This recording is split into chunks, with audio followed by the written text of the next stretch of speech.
And if for some reason you're a founder and you don't want to be recorded, then you can just let me know when it comes time for your presentation. But this is just living here for me and then for our other investors who may be calling in a little bit late or may want to log in and watch afterwards. So with that, because we've got a few new faces on tonight and we have a few other folks joining, I'm going to jump in and introduce myself, although most of you know me already. Yeah, good evening, everyone. My name is Garrett Gilbertson, and this is our monthly investor meeting. All right, as I admit folks too while we do this, I'm the chair of the Band of Angels LA, as well as the founder and managing partner of Some Ventures. Just a little bit of quick background on me. I started my career as an officer in the Air Force, and then I became an entrepreneur and then an investor. I ran a family office, then a corporate venture fund, and then started angel investing myself. And about last year decided that it was time, after building on a track record and having run this meeting for a number of years, that it was time to raise a fund, and we got Some Ventures off the ground. And to date, I'm really proud to share that we've made 12 investments. You're going to see and hear from some of those companies today, as well as hear from some new opportunities today. And I think we've got a really fantastic slate. The format is pretty simple and straightforward. We have a 10-minute pitch followed by 10 minutes of Q&A. Over the past few years, I've been really proud of the fact that not only have we hit 230+% IRR through these investments, largely from this meeting, but it's really a testament to this community that we've built here and to the folks that you see in this room who are sharing opportunities, then take the time to share their guidance and expertise with the founders, and then bringing those founders back and continuing to support them. And that's really what this is all about. And you'll see members from the Band of Angels here today. I'm proud to be the chair of the Band LA, but I'm also a member of Pasadena Angels, and I was a member of TCA before they did their whole merger with PA. And so you'll see members from those organizations as well. And our goal here is not just to promote Some Ventures or promote the Band, but it's really just to get companies funded and get as much exposure as possible. Because ultimately, early stage investing, I look at it as a team sport, and we're all here to help support founders and make sure that these companies get funded and get access to the best resources possible. So I'll get off of my soapbox here. I thank you for indulging me for a minute, but we've got an incredible group, and I'm going to try and call on people and highlight different individuals throughout the night. But we have a lot of startups to get to and a lot of updates to get to. So I'm going to kick things off real quick with just a handful of quick updates on companies that previously presented here that aren't here to present their own updates. Then we're going to get hit updates from some founders, and then we're going to get into the meat of our presentation. All right, let me take a quick drink and we'll get going. I hope somebody out there with me is having a drink, because it's nerve-wracking looking at all of your faces still. Every month it gets me. All right, so let's see. This week we had the DressX Series A news. DressX closed $15 million Series A, of which some of you were the first investors alongside of me in the pre-seed round. That happened here at an LA SIG meeting. We were at the $6.5 million valuation. We were the very first group to take a look at that opportunity. In fact, the Artemis fund that ended up leading the deal discovered that opportunity here, and they're now the market leader in digital fashion. So we've invested in the pre-seed, the seed extension, and really happy to see that Daria and Natalia are off and running now and building the future. Champions round. I think I hit this update last time, but just to recap, Champions round again was the first company. They presented here first. Steve Cohen through Point72 invested a $7 million Series A recently, 22 million post.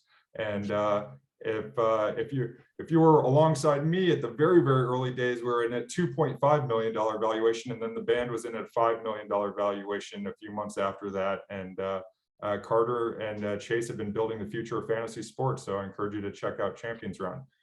Eargreen, I thought I was going to get to share some news, but because of the SVB news, they have PR freeze. So 2 weeks, you'll hear some news on Eargreen, and we'll get to highlight that next month. But there's some funding that may or may not have occurred there. I'll leave it at that. And Perlin, yeah, some of you invested directly into Perlin. I know we brought them into the Band.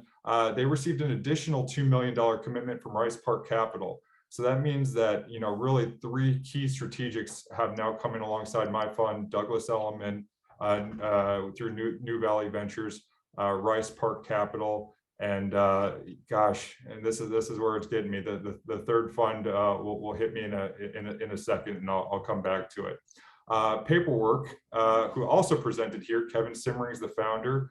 You may remember Kevin presented a couple times. They just closed their first major credit union customer, Baxter Credit Union, and they have gone on since they presented to us to raise from Launchpad Capital, Kickstart Ventures, as well as my fund, and some ventures, and they're now closing multi-million-dollar contracts with some large credit unions, as well as having AARP as an investor, and they're soon going to make an announcement as well regarding a potential collaboration with AARP. So we're excited about that. So with all of that news, we actually have some founders who are here to share with you directly some of the updates. And so first I get to call on Ann Hayes from Living Pop-Ups. As some of you may recall, Living Pop-Ups is the future of ed tech with augmented reality books that not only engage the children in really fun and unique ways, but they provide data to the teachers in real time. And they've created an awesome platform to help make that happen. So Ann, would you mind? Oh, and I'll add, I always just admit my bias when I'm talking about founders. We've also invested recently in Living Pop-Ups. So with that, Ann, you want to share a quick update? Yeah, sure, Garrett. Thanks for having us tonight, and it's great to see you guys again, and thank you for letting me come in. We just have a quick update for you, and Cheryl says hello. We thought we'd keep it quick, so I just wanted to jump on. So as Garrett said, we do have some updates. We have our fantastic dashboard, which full disclosure, Tomo has been helping us with. So we are launching our dashboard to educators next week. The data is providing the educators, and the dashboard is providing the educators with the ability to really see how their students are progressing as they read with the pop-ups. And it will be super exciting to see how the educators are able to use that data to help assess their children within the moment, real-time access. I'm getting some feedback. I don't know if the rest of you are. Does everybody mind going on mute real quick? Sorry. Just wanted to make sure you could hear me. So the dashboard is going live. We are beginning to pilot that dashboard in Marin County, in New York City, and in DeKalb County, Georgia. So we'll be in schools in all of those areas with the dashboard in the coming weeks. So very exciting there. We also have some updates, major discussions with the 3 largest children's book publishers, Simon & Schuster, Scholastic, Random House, where we are talking with them, and they are understanding LP in a different way now, which is very much thanks to the dashboard, in that we really are focused on the data, how the data shares with the publishers, shares with the educators, the information about the readers in a way that they have never had access to it before. So previously publishers would put out their books, and I was with Scholastic for 25 years, so I know their business quite well. They would put out their books and it's sort of like, here it is, here's our baby, we hope you love it.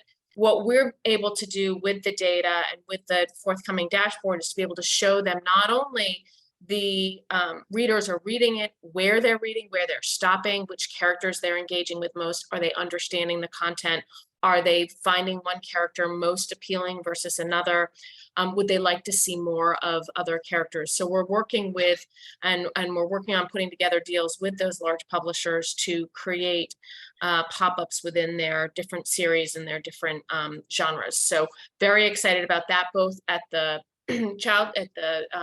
youth level, so both with the youth books as well as with some adult ed and some how-to books. So think about how a pop-up could help you if you're trying to learn how to meditate, or if you're trying to learn how to code, or whatever it might be. A pop-up coming out of your book could be super helpful.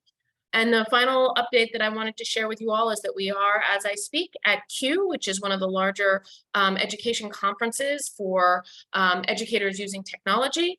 And we're getting phenomenal feedback from the folks who are seeing us there. In fact, I just got a video, which I was going to try and play for you all, but I know my time is short. So just really from these educators sharing about what an impact they think LP will have in their classrooms and in their schools. So excited to be here and be able to share that update with you all.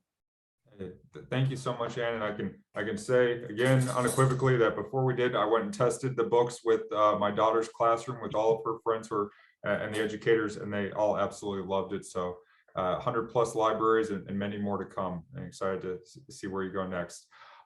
Next up, I get to call on who you already heard from, Frank Mastrangelo, who's got an update that I'm excited again that we're have the opportunity that we already actually signed docs to participate in. And you know what? Rather than steal your thunder, Frank, I'll let you share more about PayAmigo. So why don't you go ahead? Yeah, thank you, Garrett. So as Garrett mentioned, this is a startup called PayAmigo. Concept here is single API, single contract, essentially enterprise merchants providing access to payment methods and rails across the emerging markets. I'm partnered with 2 other individuals who have vast experience across the emerging markets and in payments and payment infrastructure. We all have relationships with major enterprise clients that we can bring to the table through a series of people we know and opportunities where pulling together infrastructure and entities. So we'll actually start off with the infrastructure platform tech we need, plus entities in 6 countries, 5 in Latin America, which is our planned footprint, 1 in India, bank accounts, licenses where necessary, things like that all in place. And through a partnership with an organization covering the African market using the same tech as we will, we'll actually kick off with 13 with support for 12 to 13 countries across LATAM and Africa. So, you know, it's an exciting opportunity. It's very differentiated from, you know, the regional players that are out there today. It's a big idea and big concept, very complex to build. But again, you know, we're a pretty experienced bunch. I like to say we're one of the oldest startup teams in, you know, probably venture land at the moment. So. And correct me if I'm wrong, Frank, but I think everyone on your team has 8 and 9-figure exits under their belt. Yeah, all of us either sales or IPOs. You know, Mitch Davis, who's chief revenue officer, sold a company called Massive to Microsoft for $300 million. Back when $300 million was a lot of money. You know, not recently, but Massive was the first in-game marketing company. So while playing Grand Theft Auto with his son, you know, swinging by like billboards, realized that like the fake ads on the billboards should be real. So essentially built an advertising company based on making those ads real and monetizing kind of the in-game space. So tight relationship with Microsoft, like I said, underscores the type of enterprise relationships we have available to us. Great. Thank you so much. And I guess I will shamelessly plug our fund here and share that Frank was gracious enough to let us in as a fund, as the only fund participating in the pre-seed round alongside the Founders Capital. And they already have a seed round circled up that will effectively double the valuation. Anyway, I won't get too far ahead of that. There'll be more news in the next month to come. But excited about that progress and having you know, being able to now have Frank as an advisor, but then be able to invest as well. It's a lot of fun. Next up, let me see here. Do we have Dillon? Dillon, where are you? There you are, Dillon. So real quick, if you attended last month, you saw the future of silverware, and I'm going to go grab it here while Dillon speaks. But I had the chance to run from that meeting to a restaurant/bar and grab a beer with Dillon. And you know what, Dillon, I'll let you take it from there, but really excited that we're gonna be able to participate in this seed extension and then the Series A that's coming. Go for it. Yeah. Thanks, Garrett, and good to see everyone again. I know I was on this meeting about a month ago last time, and I got to meet up with Garrett after, had a great conversation with him, and Since I met up with him, he must have the magic touch or something, because things have gone pretty gangbusters here at PlantSwitch. It's been a lot of positive momentum. We're negotiating term sheets now with 2 potential lead investors for our Series A, one of which would effectively shore up all of our feedstock for the next decade plus, which is very exciting. So we're looking to put a ribbon on that and go forward with one of the leads by the end of the month. So really exciting news there. It's an $8 million round, and we're targeting a mid-April close there. Additionally, we got fantastic feedback from Yum Brands, who we've been partnered with for about a year now, and we're meeting with them in person early next week at their headquarters to discuss the rollout and partnership, which is a very large opportunity, which is quite exciting. And then I got to spend some time with Tamo in Austin at South by Southwest this last weekend, and we had a great meeting with Garrett's got one of the forks there. We got to spend some good time with the Siemens team. We had a great conversation about partnership and how we can utilize a lot of the great Siemens technology for our facility, which we are launching, which is the purpose of the Series A. So that was a great conversation. We talked about a lot of different things, but we are pretty optimistic that we'll find some ways to collaborate with them. We're also speaking with their equipment financing and just overall financing team early tomorrow morning. So we'll have more color on that soon. But overall, things have gone really, really well over the last month or so. It's really exciting to get the Series A closed up so that we can launch this facility and start producing the future of plastic at scale. Awesome. Hey, thanks so much, Dillon. And just to recap, that Series A seems pretty well like the terms have been agreed to, and you're flying up for the board meeting to confirm that. And so we'll have an update next month on that. But as a fund, this is one of those cases where he just presented and we were able to sort of lock in that discount to that round. So thank you to Tamo for adding value through your Siemens network. And this kind of, again, reinforces that whole case of why we're all here. So more news to come on PlantSwitch, and look forward to seeing the progress. Kevin Herzberg. Kevin, would you mind shooting Mike Krebs the link to this meeting? He's having problems getting in again, and I want to make sure he just shot me a message and multitasking at the moment. So while we're do that, let's move on. So now we're going to go forward with the meat of the evening, the presentations, the new companies presenting. And first up, we got Cellarian and Michael. Where are you, Michael? All right, so let me brag about you just for a quick second. This is an opportunity that came through Tamo Mueller, and Tamo's done a great job over the past few years, and not only helping guide our companies after we invest through his shop Quantiva, but also referring in awesome early stage opportunities. And I think Living Pop-Ups, so that was through Tamo. You shared that one initially, I believe. Yes. Yes, I gotta give you credit for that one. But now we're going to get to hear from Michael, and we're going to get to hear from the future about the future of drug testing and how his SaaS solution will essentially save these drug testing labs significantly more, or make them significantly more revenue. One of the things that really surprised me as I was learning about this space was the market size here. You kind of say that there are sometimes riches and niches. And I was shocked that I believe the number was $550 million, Michael. I think you're going to touch on your presentation, which is, really, really significant. One more thing, just as we like to, say that we'll take the time to really get to know our founders. Michael is not only a physician, I believe triple board certified, but he's also on the advisory council. You're not going to find somebody with more domain expertise in their field. I don't think there's a certification that you haven't received from what I looked up, at least. So I'll hand it over to you, and appreciate you making the time for us tonight. Thanks so much, Garrett, and thanks everyone for letting me be here. I will put up my slide. Am I able to share my screen? One second. See, I can't. Besides the red cheeks from the drink, this is arguably my most embarrassing point of the evening when I forget to do this.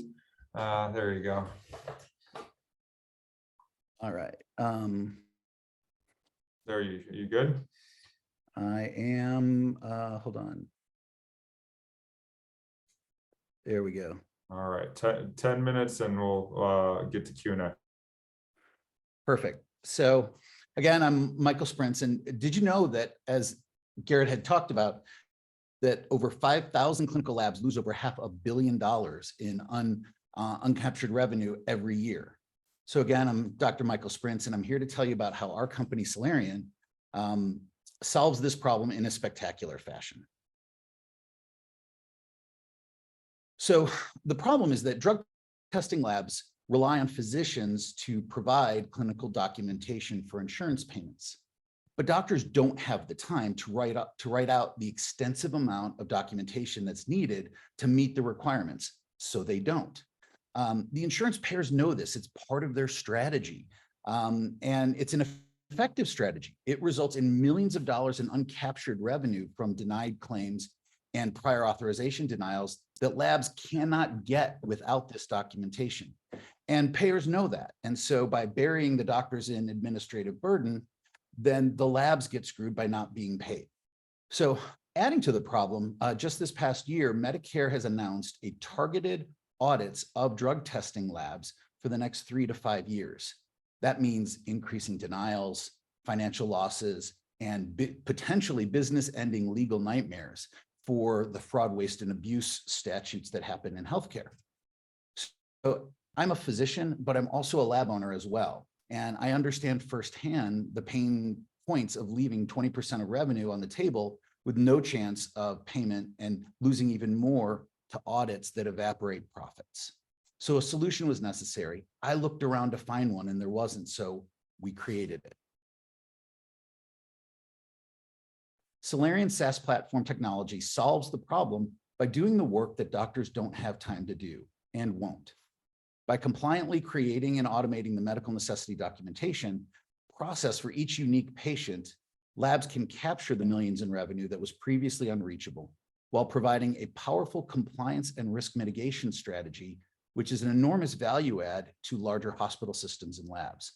And that's important to understand, that the larger the system gets, the more important it is and the more compliance is relevant, because if you get audited by Medicare, that is millions to hundreds of millions of dollars if you don't have your ducks in a row.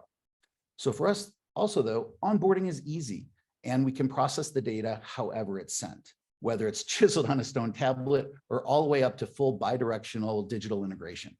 And we do this all without pissing off the lab customers, which are the physicians, by dumping extra work on them.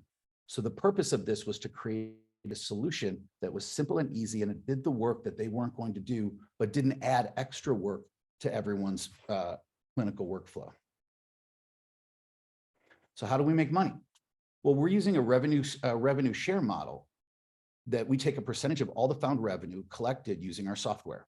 So it's an easy, risk-free approach for our customers and a great way to get rapid market penetration while also generating significant monthly revenue for Cellarian.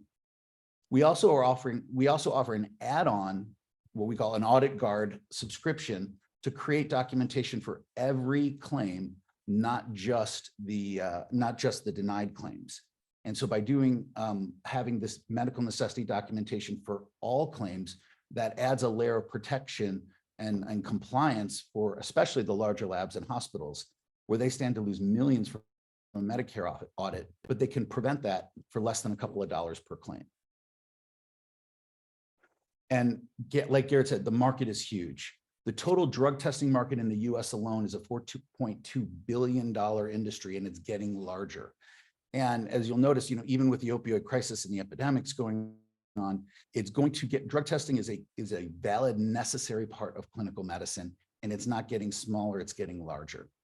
So our target market includes approximately 5,700 labs in the US, consisting of independent labs, physician-owned labs, as well as hospital systems, and of course, the larger labs everyone's familiar with, Quest and LabCorp. But those are the two giants in the space. There's an enormous amount of smaller players, and that's really a huge opportunity for us, is those sweet spots. Capturing just 200 of these customers can generate over 37 million in profits for Cellarian and our investors. So our company's starting to take off. We are very excited about it. Fortunately, Tamo had introduced us to Siemens a while back, and we are now having conversations. In addition to some of the smaller labs, we're talking with Siemens to bring our solution to their larger hospital customers.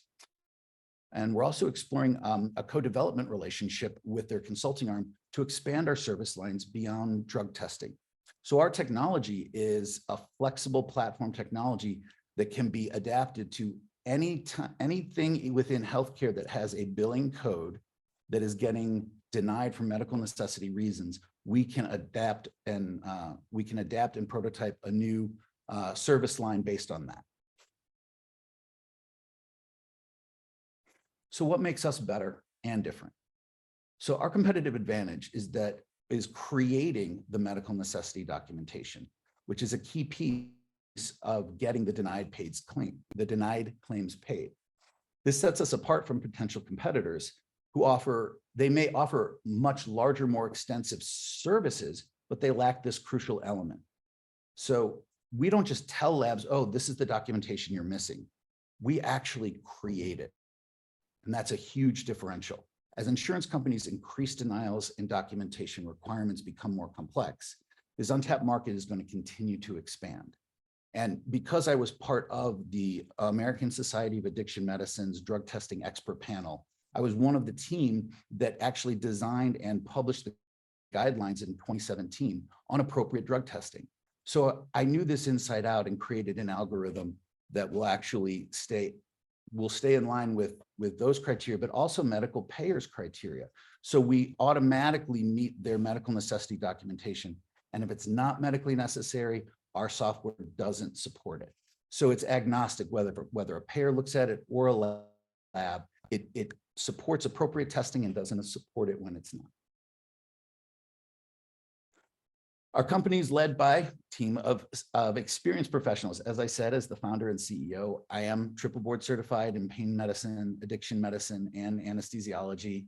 I was also a member of the drug testing panel, and I'm also a member of the FDA advisory committee on analgesic and anesthetic drug products.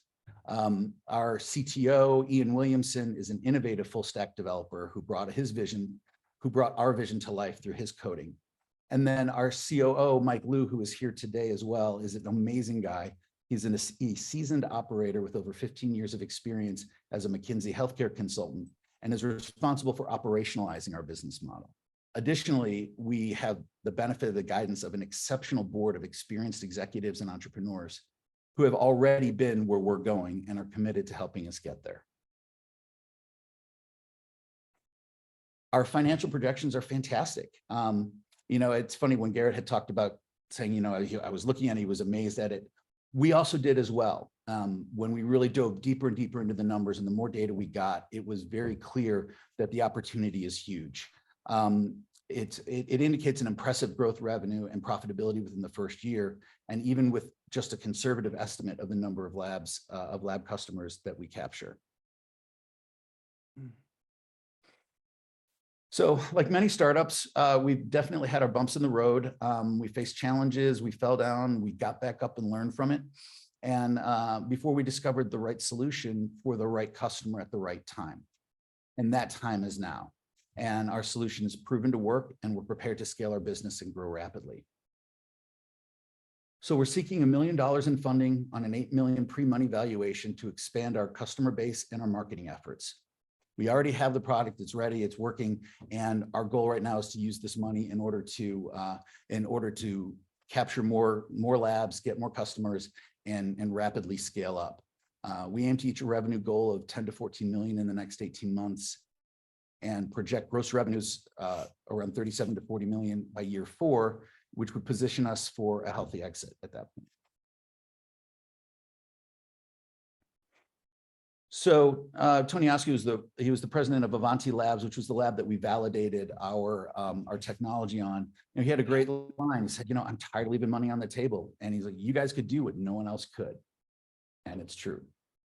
So we would love to work with you. I am grateful for the time, and thank you very much. Hey, thanks a lot, Michael. I appreciate your presentation. One thing that actually, you know what, let me call on Tamo real quick, because I think it's important to hear from someone from with technical experience who's actually taken a look at the technology. Tama, would you mind sharing just your insight real quick on what you've seen from working with Michael over the past few months and why you're excited about the opportunity? No, absolutely. And, to be quite frank, when Michael approached us initially, I was a little bit skeptic. We do a fair bit in healthcare, specifically around, software as medical devices.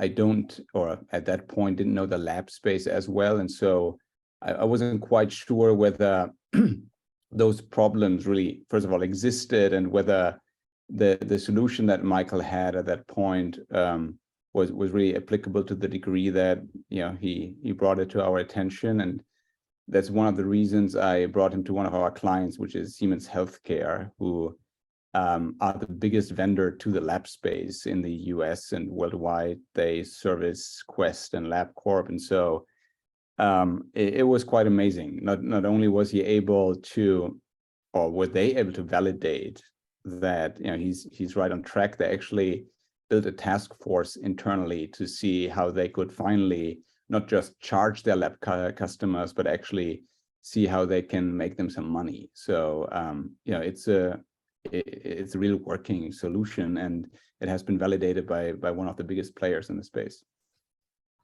Thanks, Tama. One of the things that was interesting to me, and then I'll open up for questions for everyone else, and maybe you can speak to it a little bit more, Michael, is the fact that this is really, there's a large possibility this is your only raise because of the margins within the business. Could you speak to that a little bit more and your potential to scale, and then how you're looking at scaling to that 14 million? Because admittedly, for early stage investors, we're kind of skeptical when we hear that type of growth, with such a little bit of capital coming in the door. Oh, no, I absolutely agree. And when I kept looking at the numbers, I thought to myself, I'm like, it can't be this much. But there are large margins within the drug testing space. So for instance, you get on average $127 reimbursement per claim, and reimbursement has continued to decrease. And so, but it only, for the larger the lab gets, you get the economies of scale, and it can, a Quest or a LabCorp, it costs them just a few bucks to do a lab test, and you're still getting well over $100 a claim. But when you've got smaller and mid-sized labs that are doing it at maybe $10 or $12 it costs them to run a lab test. But the problem is that it's a commoditized market. So appealing the denied claims is actually more expensive than it's more expensive to them than actually just writing it off, because they have to go in and they know they don't have the documentation to support it. So they're wasting their money trying to appeal. And that 20% is continuing to grow now that Medicare is focusing on auditing this space. I mean, the drug testing space has been under a lot of scrutiny over the last couple of years because of some egregious behavior on the lab side. And so for me, I deal with pain patients and addiction medicine patients, and my goal was to create something that supported appropriate testing and didn't support inappropriate testing. And when we looked at those numbers, yeah, they are big, but at the same time, we want to grow, and having enough revenue that we can make that happen is really important and significant. So we have a couple of different exit strategies. That is, one of them, depending on whether it's an acquisition versus other types of models. Partnerships with other companies is another opportunity as well. We have talked, and I know we've talked with Tamo about one more raise after this in order to really scale up and build value before a larger exit. Okay. Questions from the group? Hey, Michael, it's Kevin Hersberg. Very nice job with the pitch.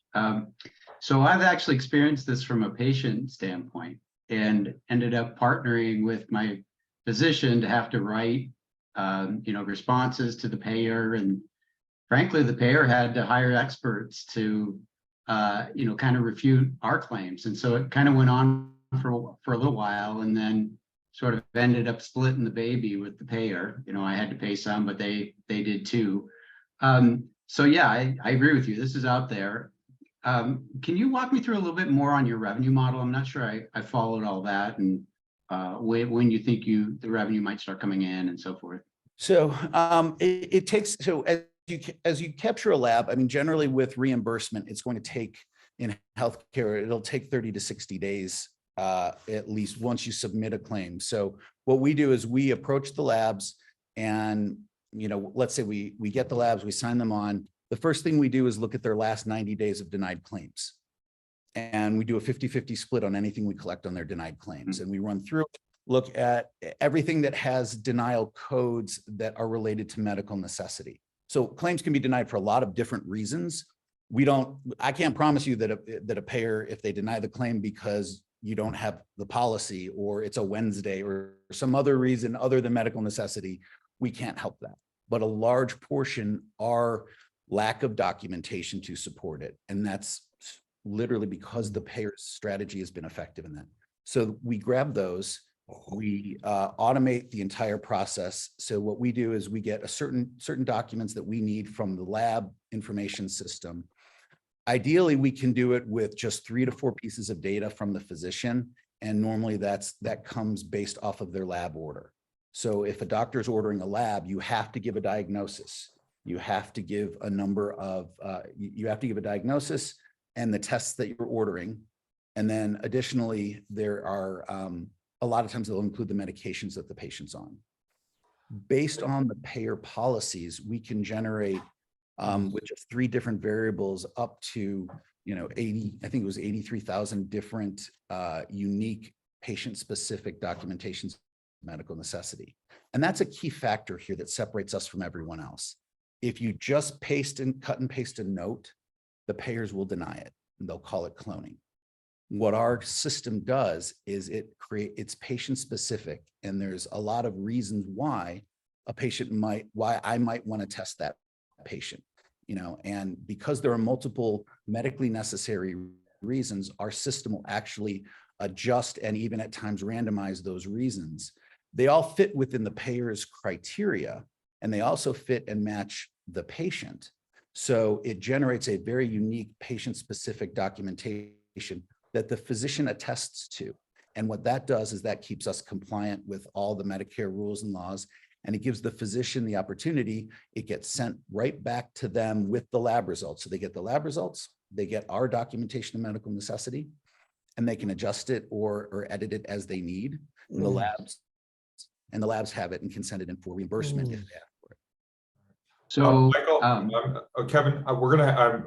It's my fault for being too long-winded at the start. We're gonna have to move the Q&A over to the chat, though, and I know Bill, you have a question as well, but we're gonna have to do it that way just to make sure we get through our try and get back on track. Full agenda, Michael, I get it. If you wouldn't mind though, posting the questions publicly so that everyone can see the answers as well later as we go through, that'd be really helpful. Great presentation. I'm going to put my contact information in there too with my email in case anyone has any questions. Yeah, and the deck is again available to everyone in the Google Drive link that I shared too. But Michael, if you wouldn't mind sticking around and answering some more questions. Absolutely, I'm happy to. All right, so now I get to actually tell a kind of a quick fun story in that I had the chance to get introduced. Where's Martha? Where are you? There you are. I'm sorry. I got a chance to get to introduce Martha Stein through Peter Mansfield, who was on here earlier. I think he's still driving before our meeting last month. And admittedly, anytime someone who's sort of newer to early stage investing comes in and says they know a startup and they're excited, I'm immediately skeptical. I can't help it. I've just seen it too many times where no matter what company you look at the first time, it's always the best thing because it's the only thing you've really seen, right?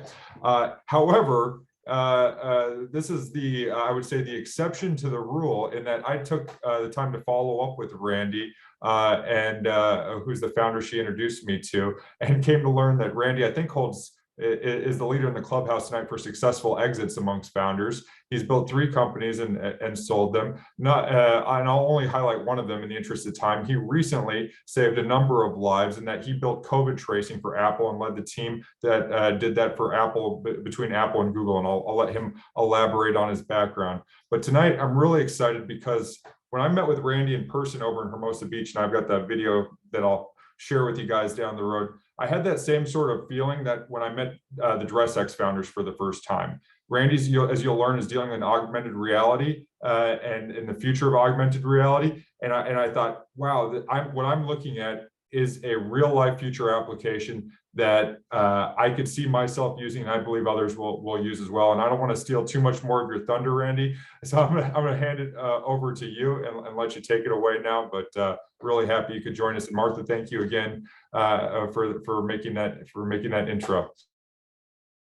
Thank you very much for the kind introduction, Garrett. And I just came back from South by Southwest. I brought a cold back with me. So Dr. Mike, you might need to write a script for me. So if I sneeze or cough, apologies, I'm fighting a cold. So I'm going to tell you about a fun company called Skidattl. And I will share my screen. We are the bat signal for fun. We use augmented reality to help you find things that are going on near you. At Garrett's request, I don't like talking about myself, but I'm going to quickly give you my background at the front and then show you more about Skidattl. So I have an electrical engineering degree. I'm from Canada. I started a company to help a friend who had broke his neck and had a disability, and a number of things spun out of that assistive technology company. One great one was called Swipe. That had a 9-figure exit where you slide your finger to enter text. We sold that to Nuance. Another company called Clinkies spun out. And then from that, a company called Drift, which was typing on a tablet with 2 hands. Apple bought that company, and I went along with that acquisition.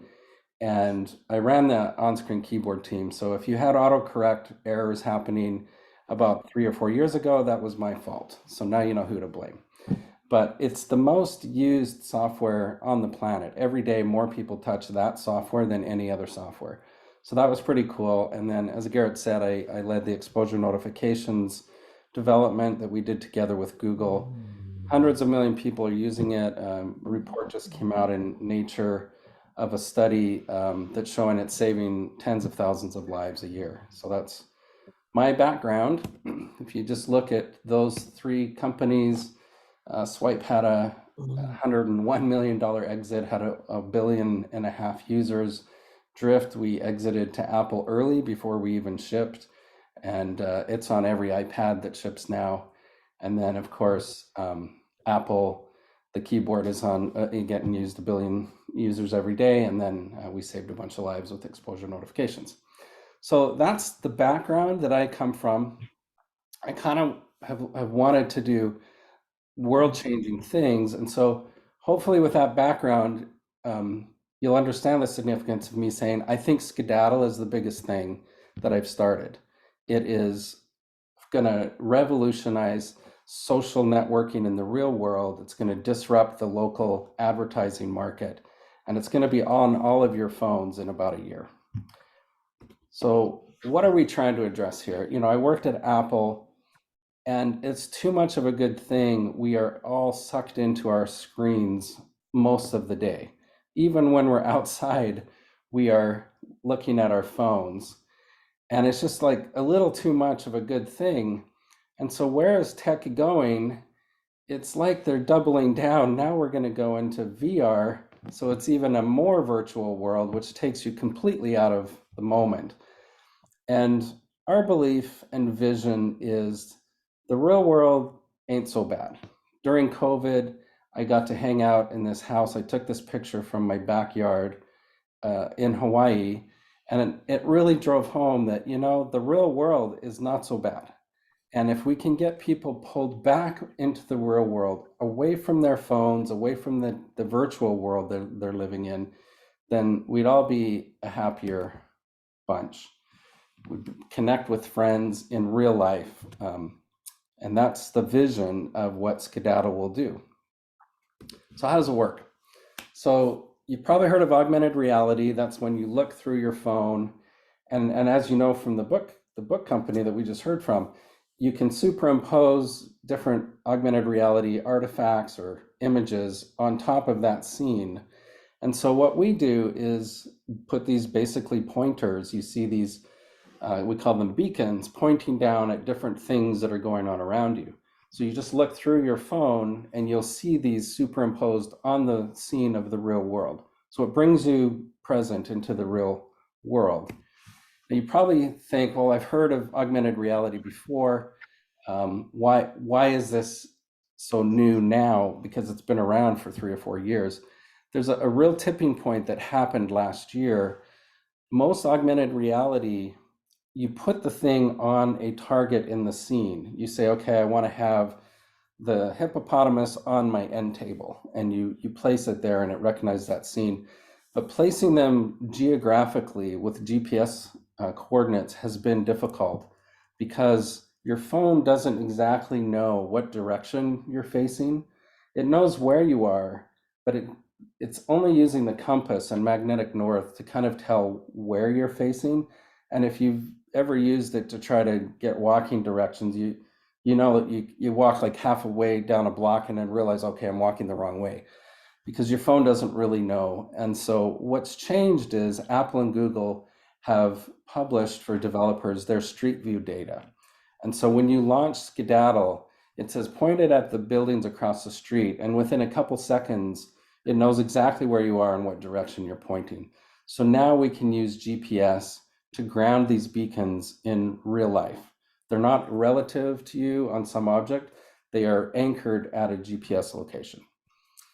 It also uses artificial intelligence to detect the surroundings. So it can tell what a building is, what a tree is, and that can help with occlusion. So a lot of this has just become available in the AR world, and it's revolutionary stuff. We have a patent filed on our use of it.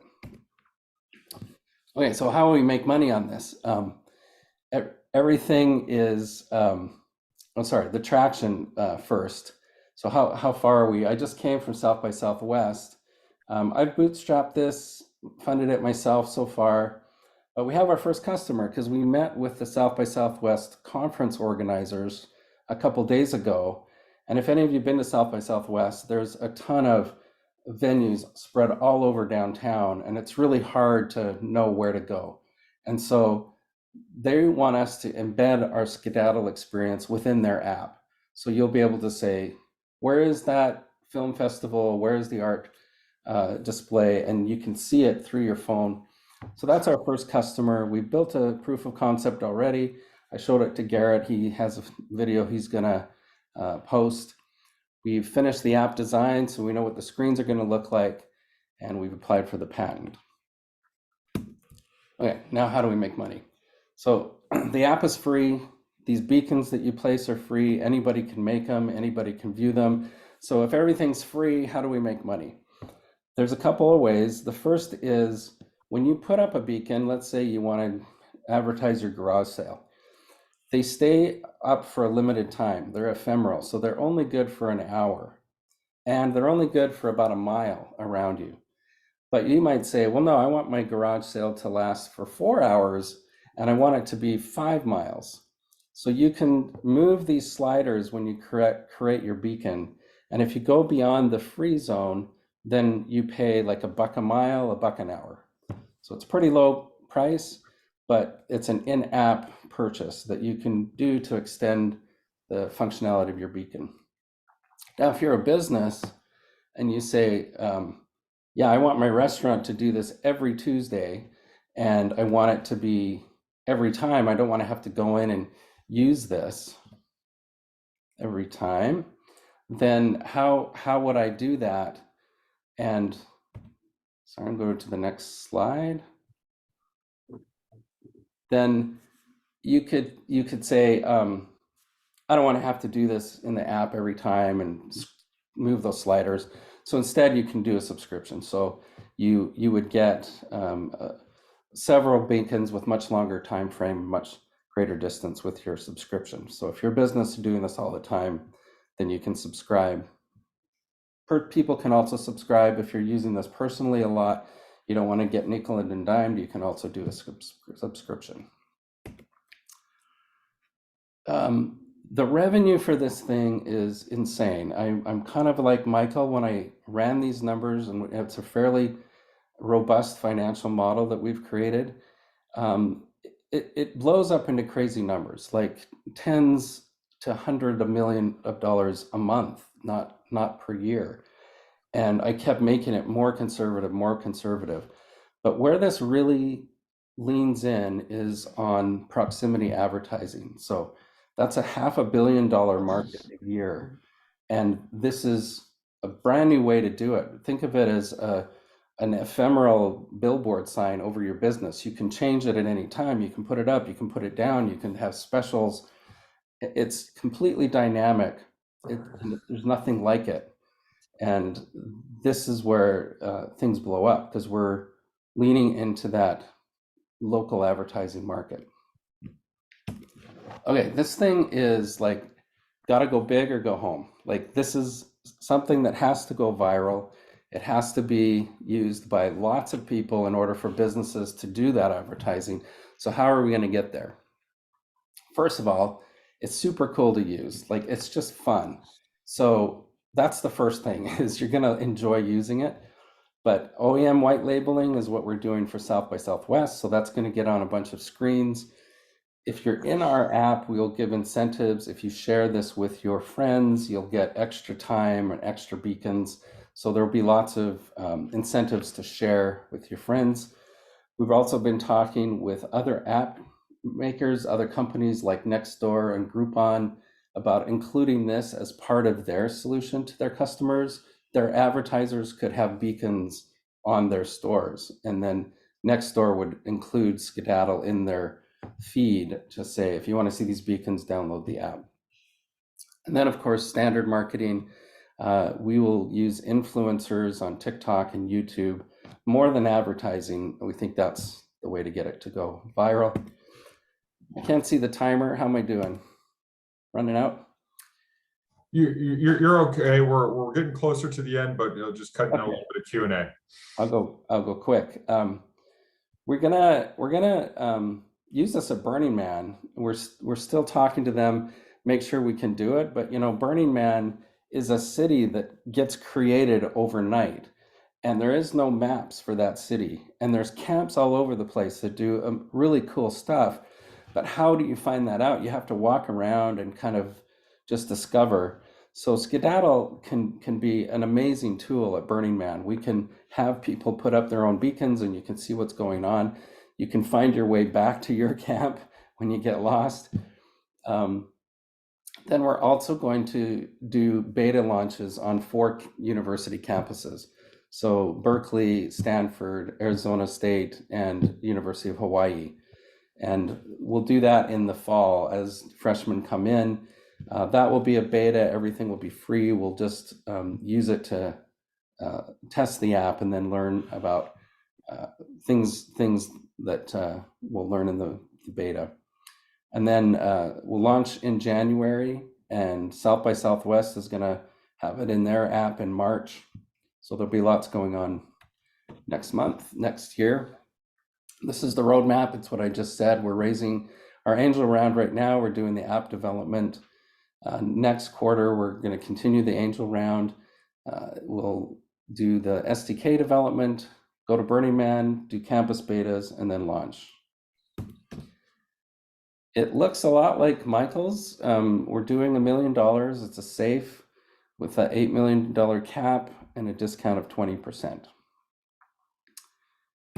Listen, this is the killer app for AR glasses. So yes, you're going to hold your phone up and look through it today, but down the road, you're going to just wear AR glasses and you'll be able to look around and see the Skidattl beacon. So it's the killer app for AR glasses. It's the next big thing. It's going to disrupt the local advertising industry, and you're going to wish you were in on the ground floor if you pass it up. It's like passing up Snapchat or Instagram. We really believe it will be that big. When we've used this ourselves, it's like, so every day you find a use for it. Finding each other at Disneyland or advertising your garage sale. There's so many ways you can use it. And that's how to get a hold of me. Hey, Randy, thank you so much for your time. I did let you go over a little bit. It was partially because I was trying to download the videos to make sure I could share them with everyone. So we only have a couple minutes for Q&A, but then we'll take Q&A over to the chat again, the same as it happened before. So we saw one question come through from Joan, who I don't think saw the augmented reality functionality. She wants you to explain the ways in which this is different from location labels on Google Maps.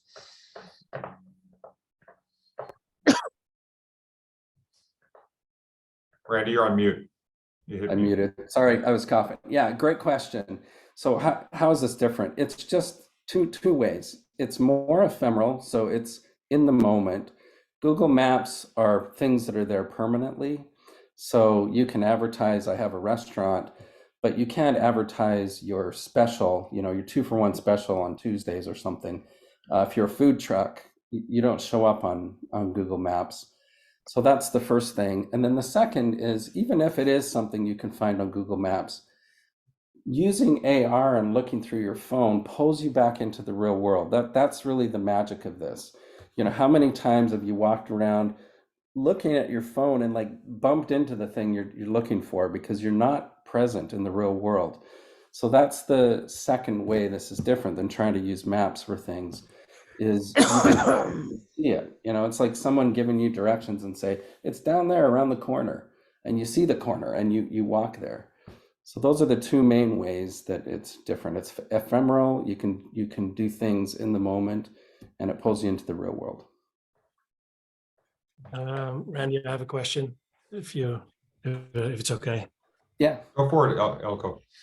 Yeah, so Randy, big fan of AR, love, the concept, your projections around revenue, but how do you see the impact of the form factor, the limiting form factor right now that we don't have AR glasses that are easy to wear and easy to, consume this, solution? How do you see that influence the revenue path that you're projecting? Yeah, I think it will bump it, of course, but I don't think AR glasses are going to be nearly as ubiquitous as a phone for a long time. Like it's $3,000 is what I'm hearing for the target price of those. So I think it's going to be fairly niche for quite a while. So all of our projections are assuming you're using a phone. It's people who already have a phone. You're looking through it. I think the killer app for AR glasses makes us a good acquisition target, maybe for Apple, if and when they come out with their AR glasses. But we're building this to work with phones because everybody has one of those in their pocket. And are you connected to Mike Rockwell in Apple, since you worked in Apple? I know Mike, yes. I'm not at Apple anymore, so no longer connected, but yes, worked with Mike. Excellent, thank you. Max, we're gonna have to take the rest of the questions over to chat because we're from a timing standpoint, but I'm going to drop the videos into the drive in just a moment after our next presenter goes. So if you want to see Skidattl in action and Randy and I walking around Hermosa Beach dropping beacons, then check it out, but don't laugh too hard at me. I geek out a little bit in the video. So anyway, don't forgive me in advance. All right. Thanks, everyone. The next startup up is one that's really near and dear to my heart because about 4 years ago, actually longer than 4 years ago, when I right around the time I was leaving, actually, yeah, I think it was about 3-4 years ago, I was leaving the venture BLD Capital, the fund I was running, and I started hosting all these events around LA. And I started trying to I was focused on being the hub for deal flow and making sure that I could source more deals than anyone, and I was looking at more startups than anyone. Mike Krebs, Peter, a lot of you guys were along for that ride with me. And there was one particular event down in Orange County that I hosted that I think was the worst attended event ever. And frankly, I think there were like 3 people in the audience. And I think we had like 4 panels. Nobody could find the event. But out of that event, there's a guy named James Ratton who showed up, and he had this company called BRIUS.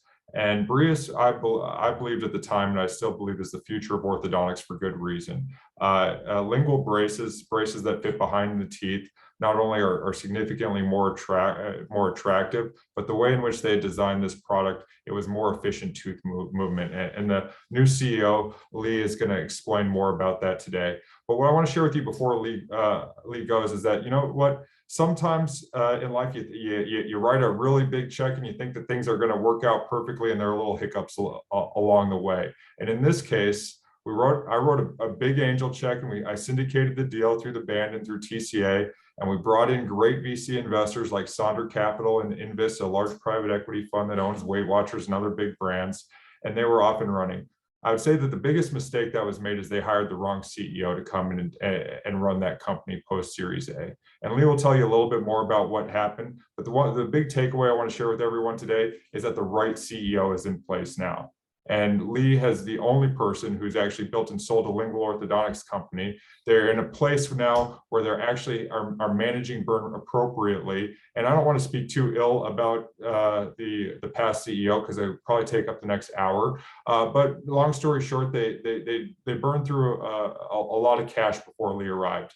But now she's got the company right on the right track, and it's really a tremendous opportunity, in my opinion, and one in which I'm prepared to invest more in through our fund. And I really hope that everyone will take a real hard look at, because if we put together, and if you do want to invest, really we have the last little bit of money in this round alongside some very large major funds. And by hitting a $2 million threshold, we can actually activate warrant coverage for the group, which I'm trying to figure out how to do. Well, I already figured out how to do it through an SPV, where we're not charging anyone carry, we're not charging anyone management fee. We're just trying to hit that target so that we can all benefit from warrant coverage as well in the deal. Anyway, Lee, I hope I wasn't too long-winded there with your intro, but I want to hand it over to you, and I want you to talk more, look forward to hearing more about the future of BRIUS and what you're doing with the company moving forward.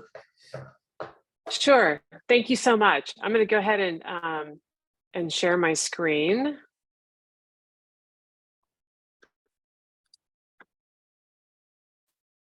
Hopefully you guys can see my presentation.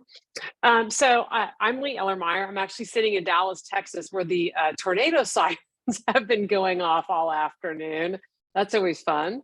So a little bit about BRIUS. So BRIUS, as Garrett mentioned, started about 5 years ago. The company was developed by an orthodontist and a mathematician, and they had an idea about how to basically change the way orthodontic treatment is done. And we'll get into that in a second. But let me tell you what the current situation is in the company. So the company has gone through a pretty major hiccup. We've raised $40 million in equity and convertible debt to date. The current term sheet that we have on the table gives the company a pre-money valuation. And let me just say that the pre-money on the prior equity round was 20 million, and they took in 16, and then we've since raised another 24 in convertible 16, debt. 16 is correct. Yep. Yep, 16. Sorry, had to think about that for a second.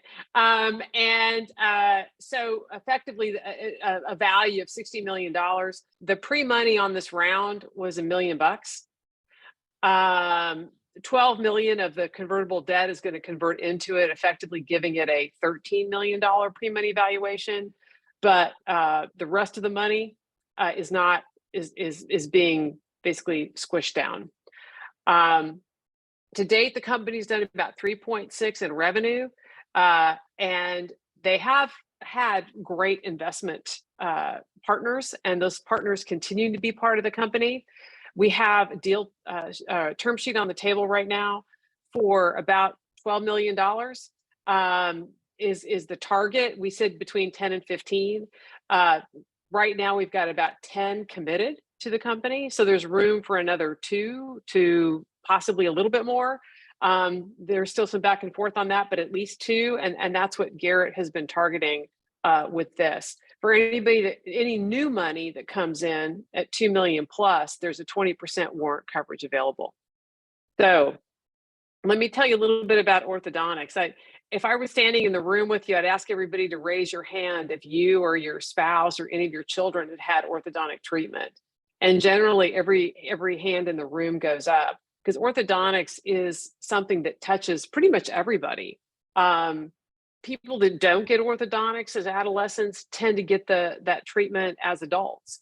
And that's why you've seen the explosion of companies like Invisalign, which I'm sure everyone's heard of, clear aligners, Smile Direct Club, which has been out there kind of with a different market, pushing patients to treat themselves, which if anybody asks, I will tell you, I don't recommend treating yourself with orthodontic appliances without an orthodontist in the mix.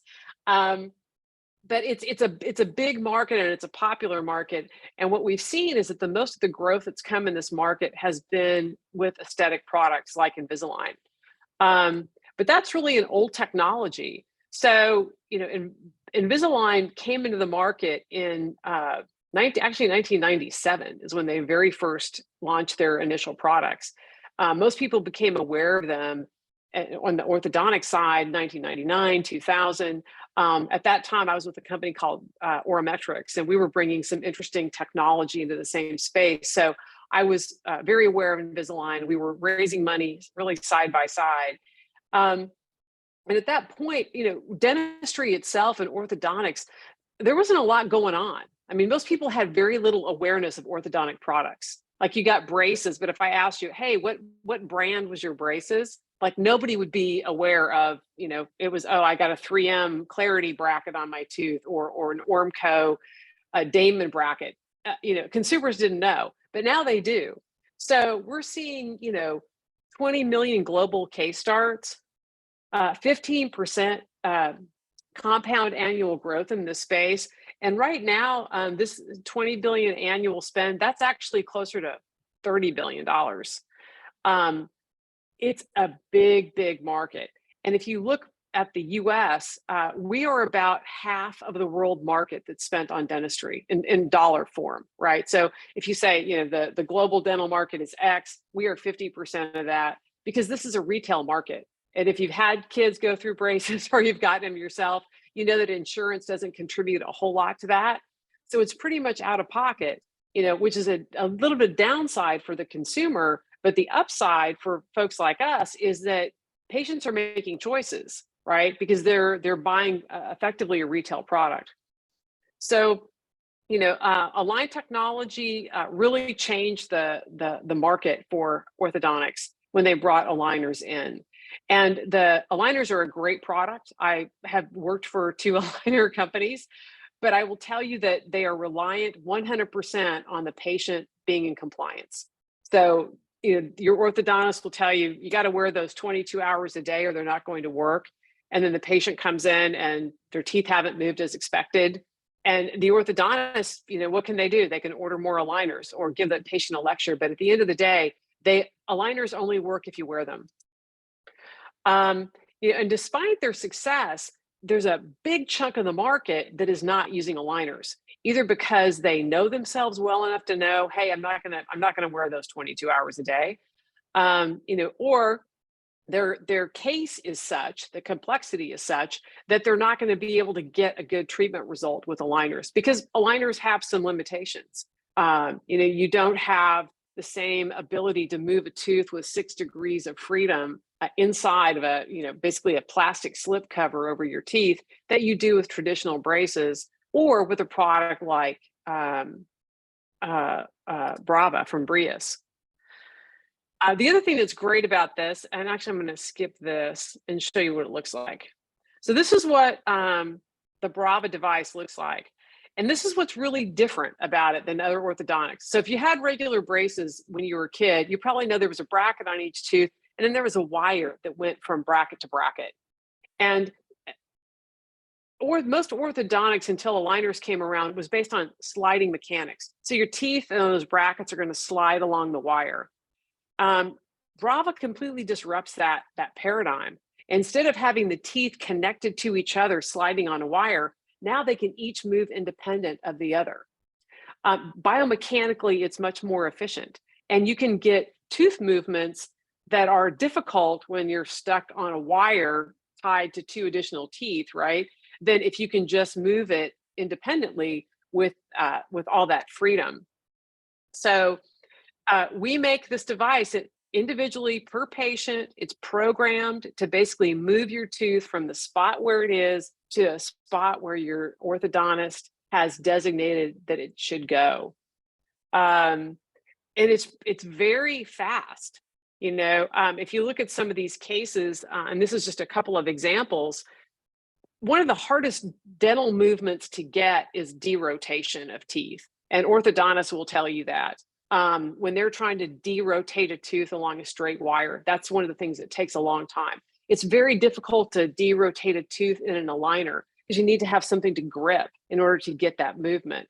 But as you can see, particularly in this case, the first one that was a month and a half, that's a derotation right there. And it's a little bit of expansion. The second case wouldn't really even be possible with aligners because they pulled 2 teeth. So trying to close space with an aligner is also very difficult when you have that kind of severe crowding. And Brava does a couple of different things. I mean, number one, because it's pushing from the lingual side of the teeth, you get more natural expansion of the teeth than if you're trying to pull from the outside. And also because it's moving each tooth independently, it's not reliant on one tooth next to it to move in order for it to move where it needs to go. So the bottom line is it's much more biomechanically efficient as a treatment paradigm. And the other part of that is, I'm just going to show you this. So in traditional orthodontics, you put a wire in, and then the wire basically becomes passive after a very short period of time. But then you put the next wire in and it moves it again. If you're doing it for aligners, it's the same kind of thing. It's kind of a stop and a start.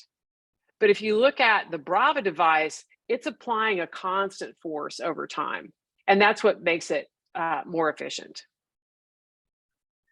So we calculate the force for each tooth to move it from where it is to where it needs to go. We have a number of different we call them arms, smart arms that attach at a bar at the bottom of the tooth, or at the arch form. And those are designed specifically to move the teeth in the way that they need to be moved. We have a lot of great intellectual property. This has actually changed. We now have 16 issued and allowed patents. I'm sorry, I didn't update this, and 60 pending applications, both here in the US and in key international markets. I'll hurry up, Garrett, sorry. The company's in a rebuilding phase. So I joined them in January. I knew the founder. I had been aware of the company since 2019. As Garrett mentioned, I'm the only person who started and sold the lingual orthodontic company. I actually sold it to 3M. And so when they were just getting started, an investor in California had connected me with the founders, and I was very intrigued by the technology. I was sorry to see that it had gotten to this state. But there were some self-inflicted wounds here, some things that should have been done differently. Of course, in hindsight, it's easy to see those. And now my job is to come in and reorganize this, refocus the company. We have downsized. At one point, the company was burning about $1.5 million a month. Our burn is down to about 600 and a little bit. We still have some legacy payments we're trying to pay off, but our operational burn is right in the 620 range. We have focused away from trying to drive commercialization at the moment to just try to maintain our current customer set and fix some of the issues with the appliance. And I'll just touch on that briefly.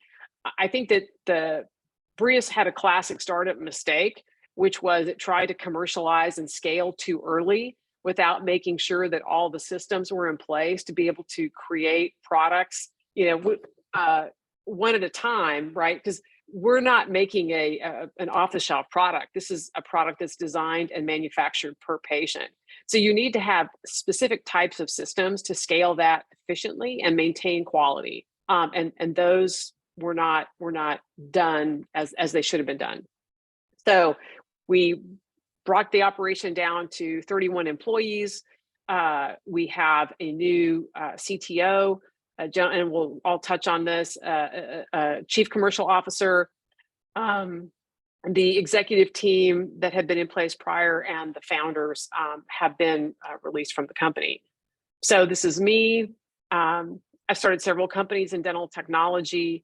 I'm not a dentist. I didn't actually aspire to this early on. I just kind of landed in it, and I realized how much I enjoyed working in this industry, especially in orthodontics. It's a great business, and it's a growing business. And most of us hate going to the dentist. If you say, "Oh yeah, I've got a dental appointment today," that's rarely a cause for celebration. But people love going to the orthodontist because it's making you look better and feel better. So I also brought my co-founder from Lingual Care, and also a gentleman who founded another company called Aurametrics that was purchased by Dentsply Sirona. Rutger is a serial entrepreneur. He has more than 120 patents. He actually invented the first full mouth intraoral scanner. Very few people understand orthodontic tooth movement, metallurgy, and making custom dental devices to the extent that Rutger does. We're very fortunate to have Joe Breland. Joe is a veteran in the orthodontic industry, and he was actually the VP of sales that brought Invisalign into the market. Joe brings vast experience and relationships to the company and is really an invaluable asset. We're very, very happy to have him. He had been at the company early on, had been kind of pushed out by the new management that came in, and he was good enough to return. And we have a very strong senior VP of operations in Dallas, where we do our own manufacturing. And then we have a contract CFO. As I mentioned, we're currently raising around 10 to 15. We're kind of targeting in our sights $12 million. These are the projects that we're focused on. Going back, re-engineering some of the processes, taking a look at, again, troubleshooting every single issue that's popped up. Unfortunately, under prior leadership, some of these issues were just sort of swept under the rug. And when you're scaling, that doesn't really work out very well because they just compound. So we're very diligently working our way through it. Everything is fixable. That's the good news. It's just going to take us a few months. I think from a financing standpoint, this is an amazing opportunity because so much money has already been invested in this technology. We have active customers. Some of them have had some bad experiences, but they've stuck it out with us. And I think that this is a transformative technology. This is the next platform technology that will become the standard of care in orthodontics. We also, I know I have to hurry. We also have, I think, an amazing opportunity outside the country. There are, lingual orthodontics is very, very popular in places like Japan, Germany, France. We do have some Asian distributors right now that are selling actually quite a lot of product. And we've got even better opportunities, I think, in places like Japan, China, Hong Kong, and Korea. Some of the investors that are coming in actually are from those markets and are going to be bringing their network along with them into this deal. Okay, I'm ready for questions. How did I do okay? Yeah, my timing, Garrett? That was, I mean, obviously you're a Series B stage company that's raising at a much lower valuation right now. So it's a lot of information to cover, and I think I really appreciate it. I'll add South Korea to the mix of countries as well that are really big on lingual. Yes. Rather than filibuster and talk too much, I'd like to open up for questions from the group. Mike Krebs, you look like you have a question. Do you have a question, or am I just reading your face wrong? No, you know me too well, Garrett. I do have a question, and Leah, that was a very interesting presentation. But the one thing that I didn't get was if you could tell me what is the kind of the unit economics of a sale. Oh, I'm so sorry. Sure. So the Brava device. We're targeting a margin of 75%. Right now, we're closer to 50, and in some cases we're less than that because we've had issues with breakage and then we have to replace it. But the Brava itself does not cost that much to manufacture. Our price in the market is averaging out about $1,500, and our cost to make the Brava itself, with all the design time, we have designers in Costa Rica who do the work. We do the manufacturing in Dallas. Right now is about $180, $200. We also make our own brackets. I'm actually trying to get some better data on our economics because it's just unclear to me we know what it should be, but sometimes somebody will reorder a product and then it gets sent out and it doesn't get costed against that particular patient. But does that answer your question? Yeah, Okay. it does. But my next question, and I'll just sign off then, is this has got to be a huge retraining for orthodontists. You go through dental school, and then if you're lucky enough, you get to go and do another 2 or 3 years in orthodontic school. But you're going to tell me that this revolutionary system is they can pick it up just like nothing, huh? Well, so the way we deliver the product is the brackets come in a little tray, and they put some glue on the back of the bracket, and they put the tray in the patient's mouth, and all the brackets are placed. And then our little device just gets engaged into the bracket hook, and it's got a little tool that bends that forward. So to install a set of Brava appliances takes about 45 minutes. Once it's in, the device does the work.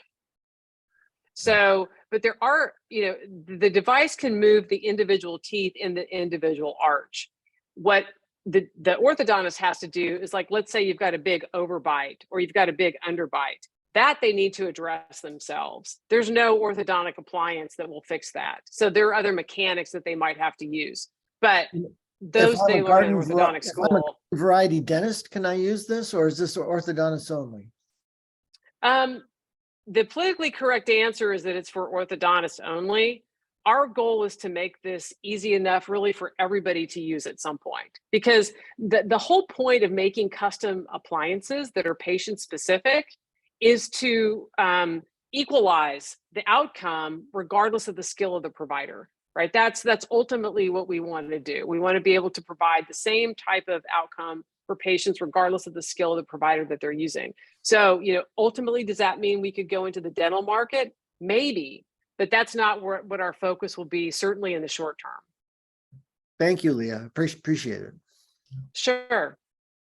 Got time for one more question, then we'll jump to the chat questions. Is that Deepak? There you go. Yeah. Hi, Hello. Leah. Hi, a very impressive presentation, and you are really impressive as well. So because of your background in orthodontist as well. So when you step back a little bit and look at the overall market, how would you differentiate with, obviously the most popular one is in, the inside one Aligners. Yeah. Because at the end of the day, it's about aligning the tooths, right? Or the teeth, upper jaw and the lower jaw, right? So that's question number Yes. one. And two, do you have targeted KOLs / orthodontists who are already trained and using this so they can become, your go-to? Because in GTM, go to market, that's going to be the key, right? Which is what Mike was asking. Yeah, absolutely. So we have right now, I would say 10 doctors who are really, really good. I mean, some of them have done hundreds of cases. They understand the technology. They want to speak on our behalf. I've actually just brought somebody into the organization to help manage that, to get them on the podium. And your other question was about aligners, how does it compare? So there's just a lot of cases where aligners are not a good option. So if you've got that real severe crowding and the teeth are super tight, you need expansion. And you can get about 2-3 millimeters of expansion from an aligner, and that's about it. So they need to have some other ancillary device in there. If you think about, like, you have a tooth that's really high, how are you going to pull that down with an aligner? That extrusion movement is also difficult. Derotations, because especially if the teeth, like your premolars, are kind of rounded, they end up having to put a bunch of attachments on your teeth, these little buttons, and then it's not aesthetic anymore. And the patient has to manage that. So I will tell you, we recently were approached by an NBA player that wanted our device because he did not want to deal with aligners. He didn't want to have to keep up with them. He knew he was going to lose them. He just didn't want to deal with it. And for kids, I mean, I haven't, actually mine's in law school now, but I remember when he was a teenager, he could not keep up with a retainer. So, you know, if you're expecting a kid to wear that 22 hours a day, that's just unrealistic. You know, so I think for a lot of these types of patients that want an aesthetic treatment, and this one is very efficient, we're going to finish faster than aligners because we're going to have that ability to move the teeth individually without the constraints. I think it's a win-win for the patient, for the doctor, you know, and certainly for us. Yeah. So faster and better when it's complex scenarios. And not just like complex, but if you get beyond really simple, I mean, I was at an aligner company that would make 36 aligner stages for a patient with a certain issue, right? You're going to wear those for 2 weeks. That's 72 weeks of aligner wear. And most patients, their compliance drops off a cliff at about the 1 year mark. Like they don't even want to deal with it anymore. So I'm not saying aligners aren't great, because they are, but I think there's room for something new. Just like when aligners came in, people said, oh, we don't want aligners. They're not as good as regular braces. And everybody did want aligners, right? Because of the aesthetics. Makes a lot of sense.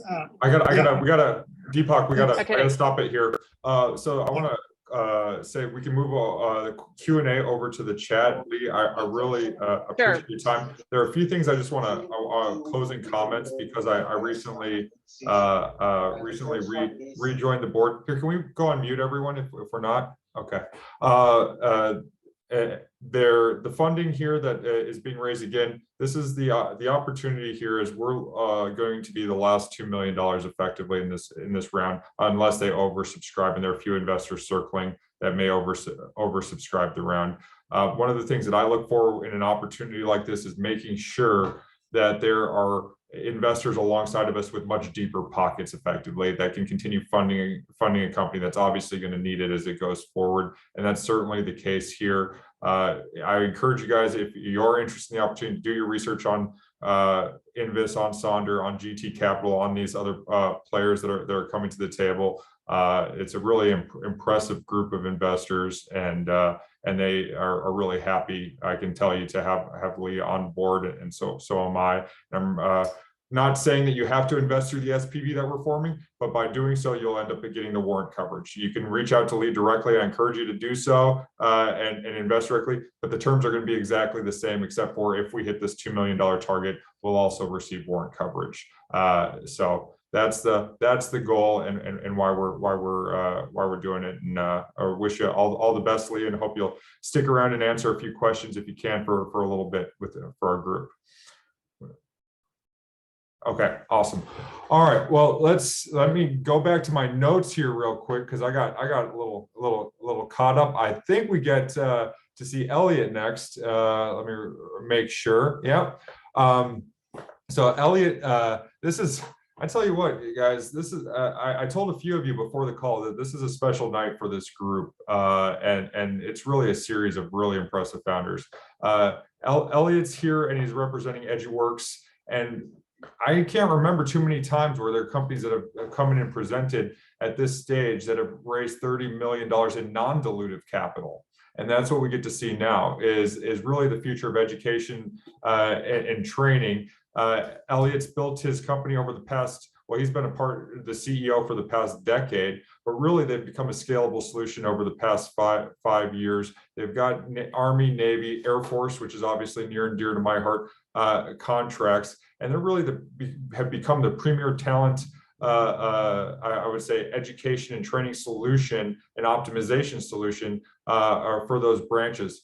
But why he's here today is because there's a real opportunity within the aviation industry that he's going to elaborate on and share with us, where, you know, having been a contracting officer in the Air Force, I know that we try and make sure that we keep our margins of some of our contractors, you know, within a tight range. And Elliot's and his team have woken up to the much larger opportunity of working within the aviation industry and using the exact same technology and tailoring it for that use case. And and he needs the capital to scale. And there's a chance for us to get in at the last part of this round. So Elliot, thank you so much for making the time for us today, and look forward to hearing your presentation.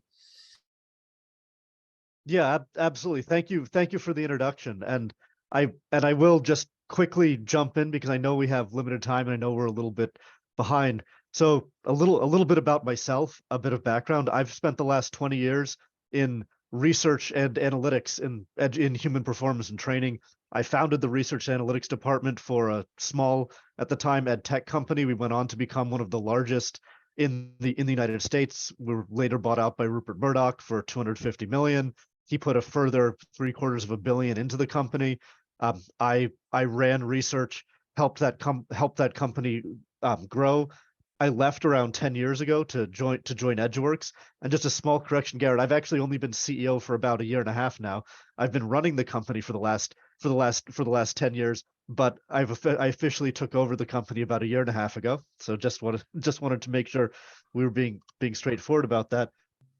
As you mentioned, Eduworks is an older organization, but the Eduworks today is not. We're, as a product-focused company that's going out and trying to change commercial markets, we've been doing that for about 4.5 years now. That is based on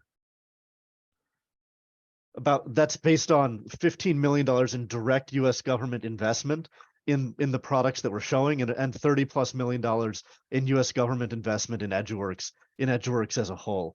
We're currently supported and in use throughout the U.S. government. That's the National Science Foundation, that's DARPA, that's every branch of the DoD. I joke sometimes, actually, it's not quite every branch. We're still talking to Space Force. They're really new, but I'm including the National Guard, Coast Guard. We work with absolutely everybody. What we really do and what we're really focused on is understanding what it is that people are capable of doing, individuals and teams. We've built the only, as far as we're aware, truly broad scale data integration platform that pulls together an enormous number of data sources, aligns them to frameworks that speak to what a person needs to do to succeed in a job, and then feeds that back to decision makers, decision-making software, decision-making platforms, etc. That's the 500,000-foot view. What we discovered, though, over the last several years trying to sell a 500,000-foot view was that we were too far ahead of the market, quite honestly. We spoke with everybody. I've spoken with CEOs from companies like Disney, Revlon, huge organizations, COOs, CHROs, a ton of excitement, ton of interest, and a ton of being told we're not ready yet. We don't have the data. So we went back and looked at what we'd done in the Department of Defense, and we realized that we'd actually built a deep data infrastructure. We took that out into the market, and I'm happy to say that right now, as of this past Monday, so a few days ago, we've achieved go live with the largest U.S. airplane manufacturer. They've licensed our product, they're using it, and we're out in production and being used there. That's all sort of the good news. So let's talk a little bit about aviation and why we decided to sort of go here first. Partially, it's because it's really nearby to the areas that we know. It's close to the DoD, it's heavily regulated, and the decisions are really serious.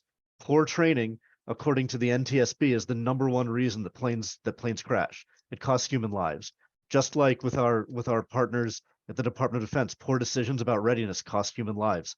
And that's the level of seriousness with which we take our work and the kinds of solutions that we build. From a financial perspective, it's really expensive. Boeing themselves attribute $60 billion in direct and indirect loss to the 737 MAX crashes in 2020. That's one set of crashes, that's one manufacturer. So that takes into account direct sales loss and then fines and regulatory compliance updates that Boeing has had to make since then. We've put together what I like to call a golden triangle solution. We're working with our existing technology and then transitioning it to our current partner and future partners. We're able to improve compliance and safety. We provide a better and more traceable audit trail than anybody else out there. We're reducing labor costs. So by integrating data streams across what are currently 5 to 7 separate verticals into a single system, we're allowing the organizations we work with to reduce the number of human hands that are needed in the process. And it's also a lot faster. Right now, to update training and manuals for an airline, it takes anywhere from 8 to 24 months. 8 months is the absolute fastest these things can be updated. With our fully integrated solution, we've been able to get that down to under 6 weeks. That's enormous, because new regulations have come out since the 737 MAX crashes, requiring that every pilot and every maintenance person in every airport in the world be not only trained but given explicit instructions on the specific plane that they're operating. And I don't mean the type of plane. I'm not talking about a 737 MAX. I mean this 737 MAX that was repaired yesterday and had the landing gear replaced. As soon as that happens, the documentation and training needs to be updated. It's completely impossible with current technology. This is the problem that we're solving. A little bit about our business model. We sell recurring seat licenses. We sell them for $5,000 a year. At the moment, we're signing them in packets of 25 seat licenses for $125K each. Our current customer has currently purchased 2 licenses for $250K, given us another $150,000 of initial setup fee. And actually, as of the beginning of next month, they're starting our next round with us, in which they're giving us a follow-on $600,000 to do deeper integration with more of their specific systems, as well as purchase follow-on licenses. Just a little bit about where I've talked a little bit about where we are, but here's where we're going. Aviation is great, and it's awesome. We're really happy to be there. It's not the end for what we're doing. Our big goal is to provide a software solution for human performance data. We've done this in the DoD. In fact, the U.S. government is transforming how it thinks about an individual's life cycle, how they learn, how they train, and how they perform. That kind of perspective is spreading. Heavy manufacturing, oil and gas, medical, transportation. These are all areas that are not only areas that we can move into, but areas that have actually reached out to us already. I have several medical groups that have asked to use this technology that I've said no to so far. And the reason we say no is because to do this right and to do it and maintain that level of quality, we need to move carefully. We have to take the time to understand the business problem of the space. We need to take the time to make sure that the systems that we're integrating with actually capture human performance across that space. We've done that in aviation, and over the next several years, we plan to expand to other industries. This is a little bit about who we are. I told you who I am. My background is in research and analytics. Fritz is our CTO. He's got more experience than I do. He's got about 25 years actually building and deploying solutions into highly secure, highly regulated environments. That's largely DoD, but also commercial. Our COO, Ben Bell, has a PhD in machine learning, is previously a Columbia professor who went into aviation and government support many years ago. We acquired his company 5 years ago, and he's been a member of Eduwork ever since. Elaine Kelsey is our director of AI ML, has helped us build the natural language processing platforms that allow us to do things like look at human communication, ingest team performance, listen to flight data recorders if we need to, things like that. Derek, who has had a long history in talent analytics. He's a senior partner at one of the larger Shanghai-based talent analytics firms, and he's been a friend of ours, and now a member of our team. And finally, Federico joined us this past Monday. Very excited to have him. He's our director of aviation and aerospace, previous VP of avionics sales at GE, a previous VP of avionics business for Honeywell. He actually represents what we're raising money for. To date, I'm going to do these a little bit out of order. I apologize. To date, as a company, we've been really good at building things. We've got a large engineering team. We have a large AI ML team. We don't have sales. Literally, we don't have a sales team, and we don't have a marketing team. We have 3 people doing business development, myself included. With that, we've managed to maintain a 25% year-over-year CAGR since 2013 when I joined the company. Even this last year has been our toughest year, largely due to global markets, and we're still holding steady. We've always been profitable. We're looking to raise about exactly 5.5 million on a $30 million pre-money valuation. And that money is going specifically into building sales and marketing so that we can move on and capture a broader market. This is our annual projected revenue. The gray here represents the government side of the business, which I should say we're not abandoning. We have no intention of leaving the DoD and the organizations that have supported us behind. However, it's not our focus. We will continue to grow in the DoD and the government markets. We have, in fact, a lot of contracts. The reason this year looks flat is because Congress delayed a few things, and so we have contracts that are starting later than we'd anticipated. We have stuff that starts over the fiscal year line for us. That said, the commercial space is really where we see this taking off, and the green here represents real commercial numbers for this year. So the 2023 number is nothing in here is forecast. I still have another quarter. This number is actually going to go up, but the way I like to present things is what's real and what's solid.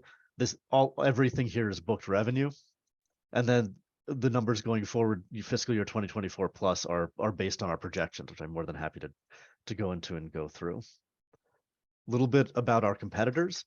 We have 2 major competitors in the training needs analysis space. That's B&H Advisor out of Canada and Aquila Learning out of the UK. Neither of them do anything close to what we do. They are focused on training needs analysis as a single stovepiped vertical within aviation organizations. S6000T that you see on here is actually the name of the compliant regulation for training needs analysis. They offer it, so do we. We're fully compliant. We're on the board for S6000T. We've helped design it.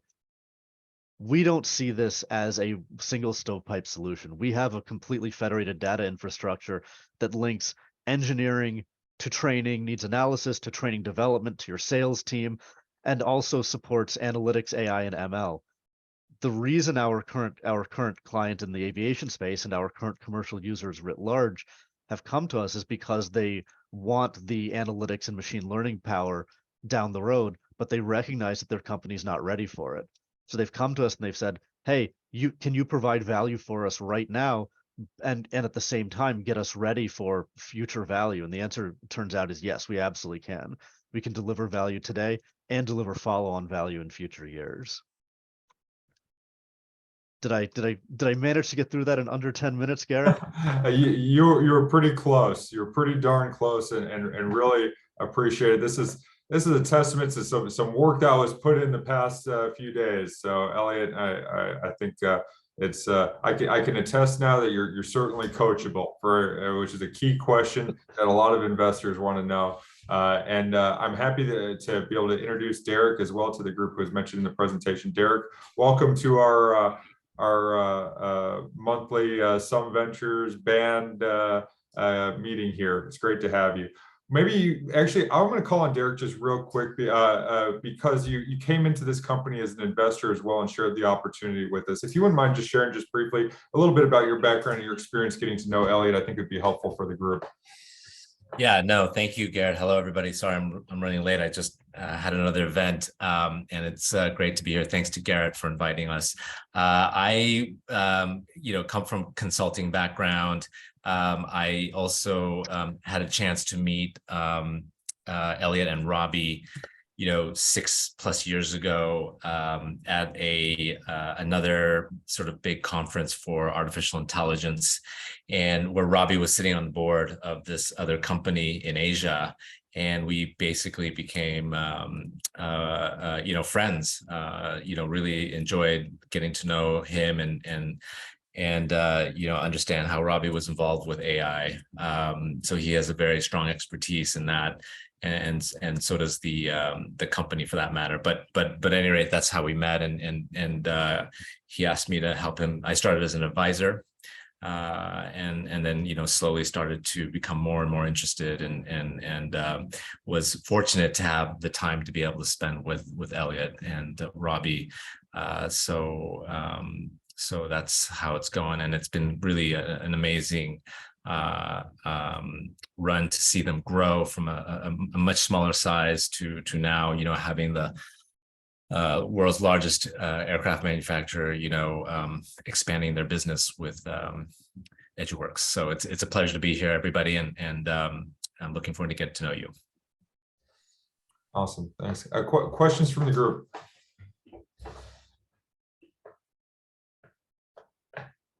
More so just a comment, Garrett, Elliot, really well done. I think very fascinating business you have here, and I think it represents a huge opportunity, especially if you move from government into commercial. There's always some gotchas and some things that you need to be aware of, but very large opportunity here. So yeah, very interesting. Other questions from the group? I know we're running a little late tonight, guys, and I appreciate you bearing with us, but it's just based on the strength of the opportunities we've got going on. So let's see. I'll throw one question out real quick. Would you mind sharing just a little bit about I don't believe you touched on in the presentation, the different nodes that happen within some of the larger organizations, and how you streamline that process that could take down as long as 24 months down to a matter of minutes with your technology? Yeah, absolutely. So today, the way this works in aerospace manufacturing, most manufacturing, in fact, is an engineering group. Well, let's actually start in a real work case. A sales group works with a customer, and the customer identifies a need. They say, hey, we'd love to buy a couple of your planes, but we are pioneering a new business plus class that's between business and first class, and so we need seats moved back 6 inches. We need different chairs. We need to make sure that the weight balance of the aircraft as a result is still stable. That gets passed to the engineering team as a set of requirements. Engineering team takes that, does some engineering. That goes through engineering checkoff. They check it off. They then hand that over to training needs analysis, who takes a look at that, says, okay, now that we've done that, how do maintenance crew need to be trained? How do pilots need to be trained? They then take that, create a training needs analysis package, and hand that to training production, who then builds training, takes that training, and then sends that to the actual trainers. Each of those steps right now is done by a completely separate department, essentially a separate company. Within the company has separate sign-off, individual sign-off, and no shared data objects. It's also as nowhere in here that I talk about competencies and skills that are actually being trained or tracked. None of the data flows backwards. We replace all of that with consistent data objects that are reused throughout, so that sales is able to capture needs that are then aligned to from engineering. That's then passed directly as it's updated in real time to training needs analysis.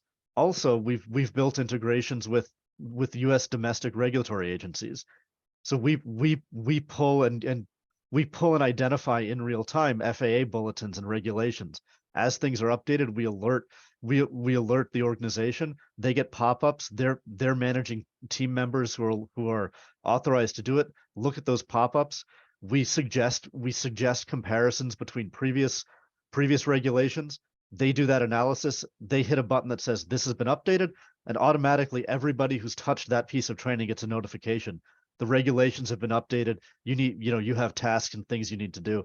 So we've completely we've taken a process that was a whole set of separate groups and turned into a single centralized process that speaks to producing training and producing manuals that are then sold to clients, in this case airlines, sold to airports who are training, who are maintaining maintenance staff, etc. So we've dramatically shortened the entire turnaround cycle, and it makes it so much easier for regulators.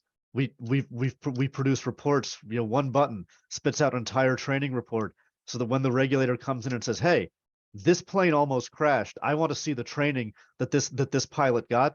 You don't have to say, "Oh, let me try to figure out what the training looked like 2 years ago."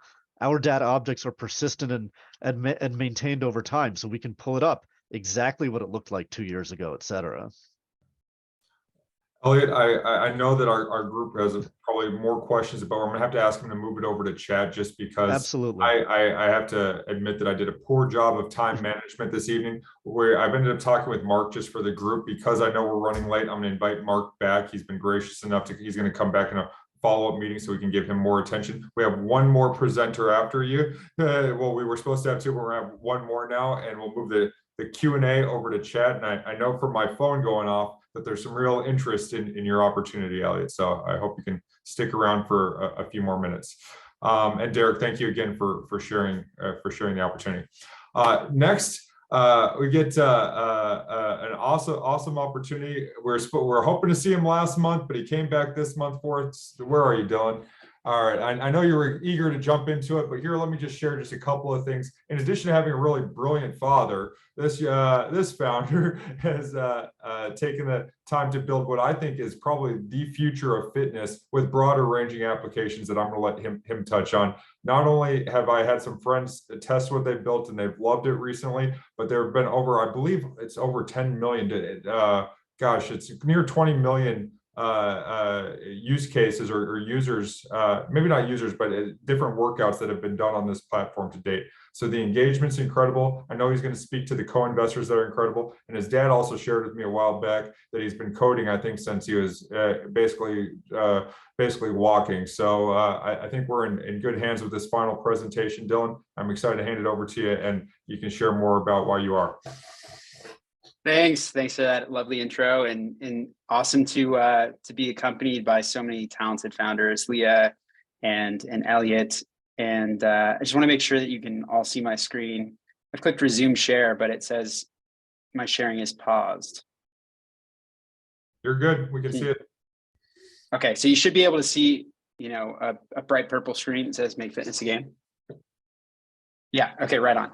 So yeah, the background for me and quick profile. The piece about me coding since I've been crawling is probably not apt, but about 13 is when I started picking up programming. My entire family, for the sake of clarity, outside of Deepak, who's on the call, found themselves in the medical profession. So, the balance of my career up until this point is about 7 years in digital health and interoperability software engineering, prior to HIPAA compliant post requests. And then post that, I was very fortunate to kind of catch Oculus VR early days, so Kickstarter, and blending together what I described the sort of eclectic worlds of being an athlete and also knowing gaming really well, and also having a real calling for a specific problem, which is just when you have a general sort of population health epidemic or pandemic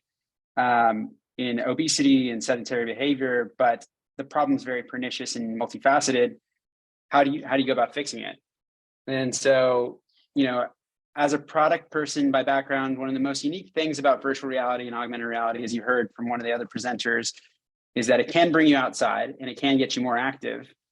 And for the niche market that it is, and real quick, for the sake of clarity, when I say virtual reality, I'll be describing a type of digital environment or content that completely occludes the real world and creates a new environment around you.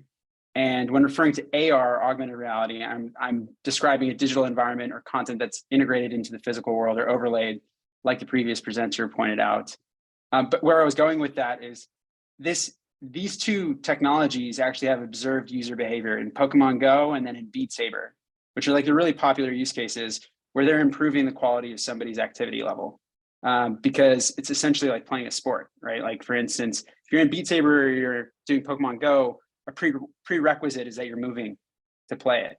And so instead of kind of looking at the screen time dilemma as it relates to this macro issue and saying, okay, the trade-off between activity and screen time is negative, I decided to lean into screen time, kind of like, how can we prepare the next generation that's outright playing these games like Gorilla Tag, where you're literally embodied as a gorilla and exactly like it sounds, like moving your arms to throw yourself around a park playing Gorilla Tag. How do we incentivize them to take the journey towards self-edification so that they end up being somebody in the human performance bucket, not like the last presenter use the term human performance, but human performance in the sense of like monitoring HRV or understanding sleep and how that correlates to, atherosclerosis and other indications that have a nature of burdening our health cost system.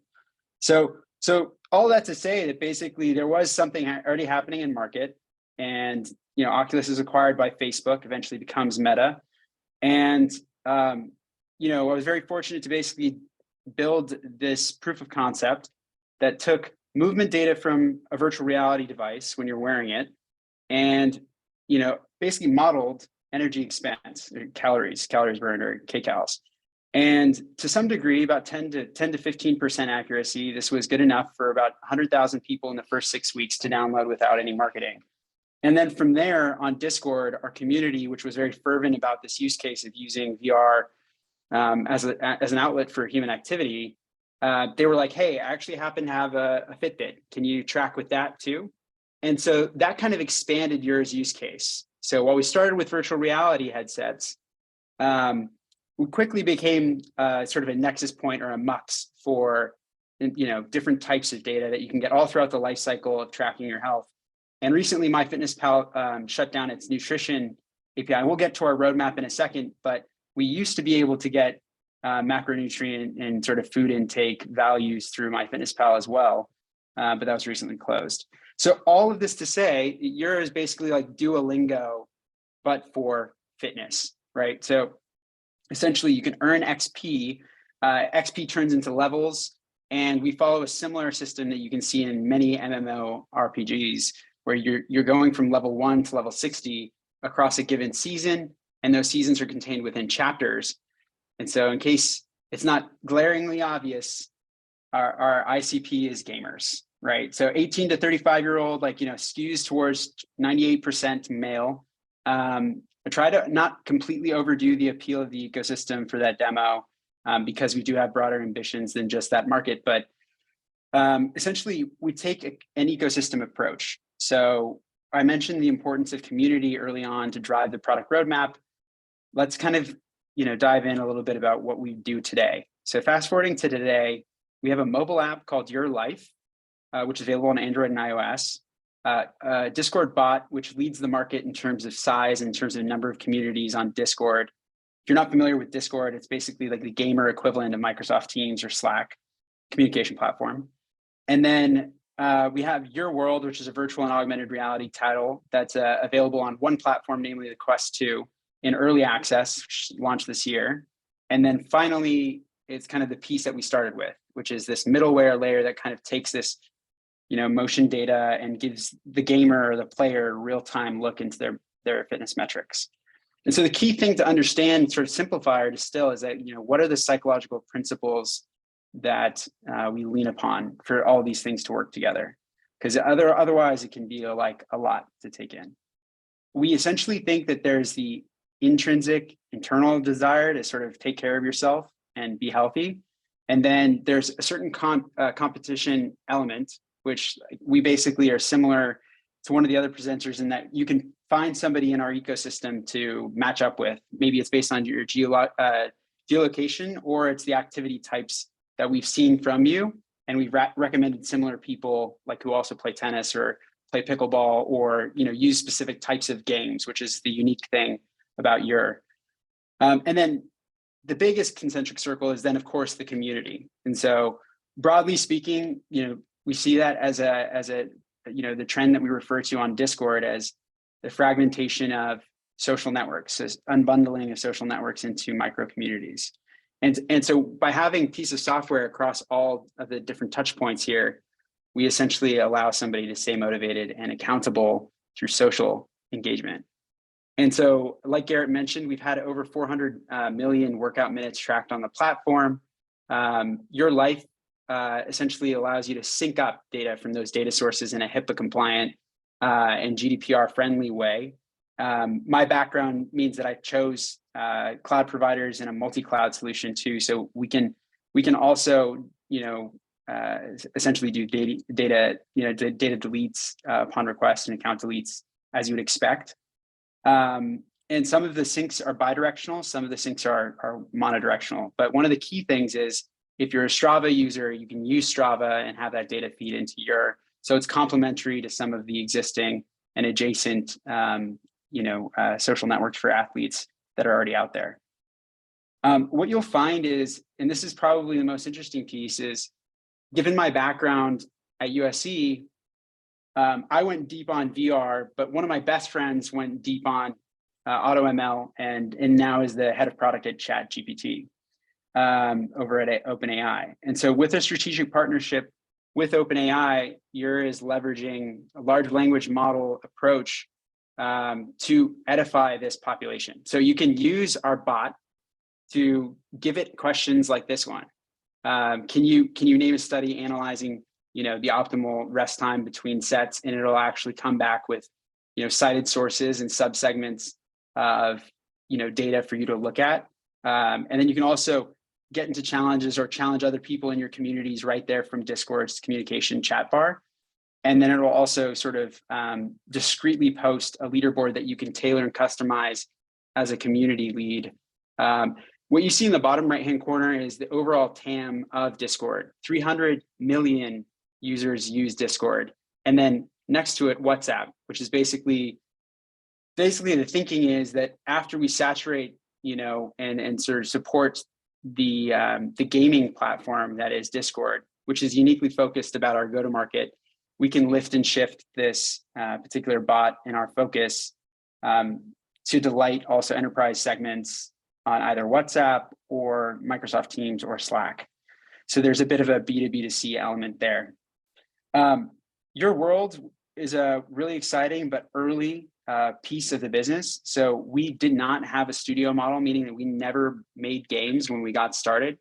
But I'm convinced, based on sort of what we discussed previously, that part of what's incentivizing the ideal customer profile through this, this engagement loop that I'm talking about that's so powerful is the game itself. And so when I'm doing deep product analytics on how much of the benefit is really attributable to YUR doing real-time fitness metrics over the top of the game versus the game itself, it became clear that there was a challenge there to disambiguate the two, right? Because to some degree, fitness metrics do have a dopaminergic effect on us. But as you might find, if the overall game's not that fun, people aren't going to come back and so on and so forth. And there's also limitations there. So YUR World is our first vertically integrated and our only vertically integrated VR and AR platform that Meta is investing in actively. And I'm really happy to say to this small group that joined in this round that we're raising, Meta recently gave us a term sheet for $300,000 to participate in that as well. And that's following a $250,000 cash infusion we've received from them as well. And so before the grant came basically a unique licensing of our core tech to Meta for $150,000 for a 2-year contract length. And basically this is the idea that the person who's coming back to a VR headset is actually being retained around the movement side of it. They actually want the workout. They're playing these games less so because they're better than your Xbox games or PlayStation games, but it offers so much more movement, right? And that's what's so compelling here, even though it's a niche market to get started with.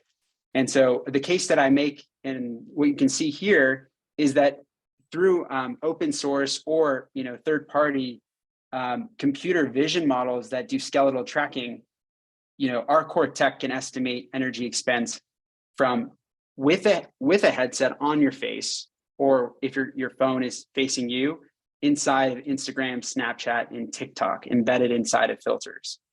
So that is our patented core tech reaching allowance and kind of the tip of the spear on the IP. But the real sort of excitement that I feel about the company is, spinning out our Discord bot in 2022 and seeing this massive growth. So we're growing about 10% week on week through product-led channels on both growth and retention.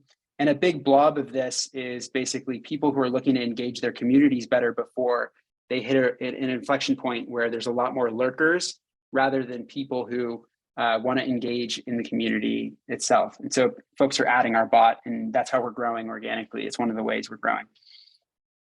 Ultimately, when you look at the overall global wellness market and sort of what makes this sort of such a pernicious issue is that, you know, once you start to tackle the psychographic audience of gamers and sort of start to see how they think about keeping track of activity, they will try to start to hit goals like 2,000 calories each day under 2 hours using Beat Saber and go for a full orange ring.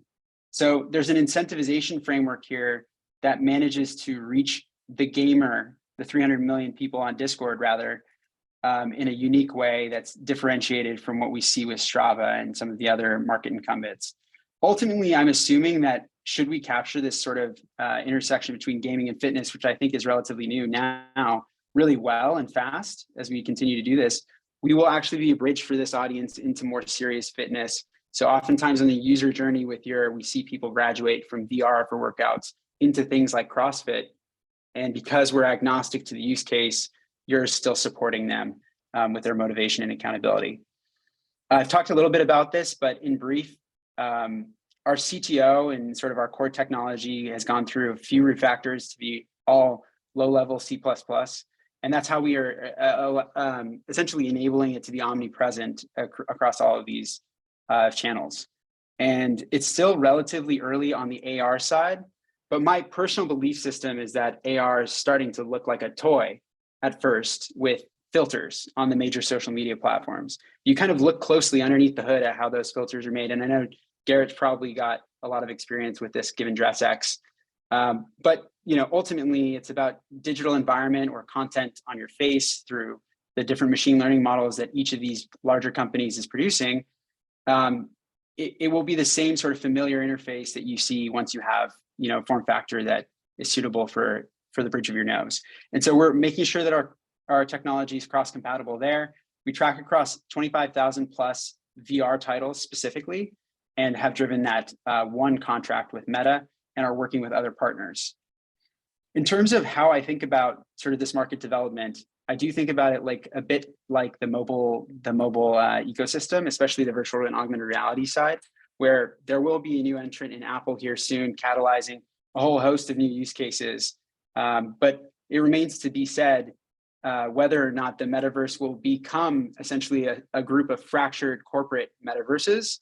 So Meta has its own, Apple has its own, Sony has its own, or if, you know, we'll all be able to work collaboratively, which is one of the important pieces underlying our strategies, basically build on top of everyone. So far we've built on top of Niantic, Snap, TikTok, PlayStation VR 2, and Pico Neo, which is now owned by ByteDance, and then of course Meta.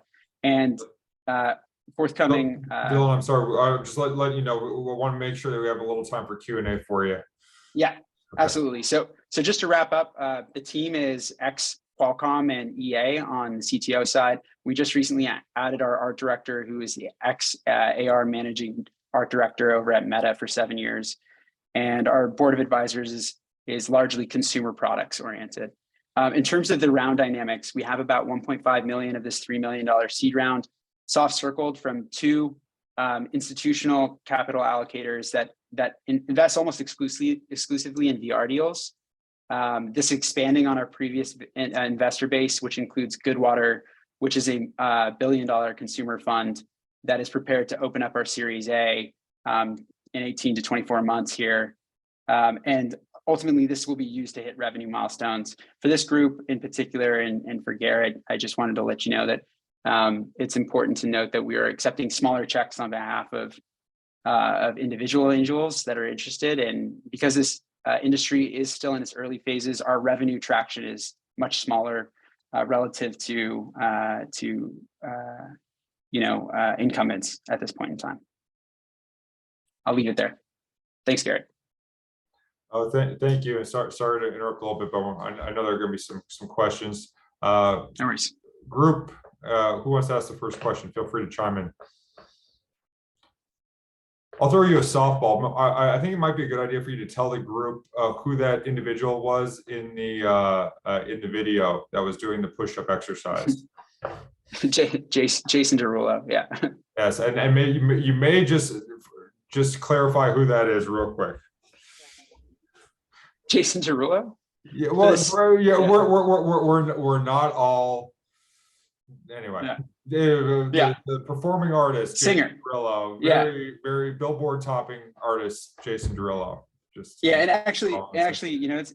I guess I'll just say, and we can take the next question. Dan Noskins, who was basically the product manager for TikTok's, pretty much all of TikTok's Snapchat follow fast features.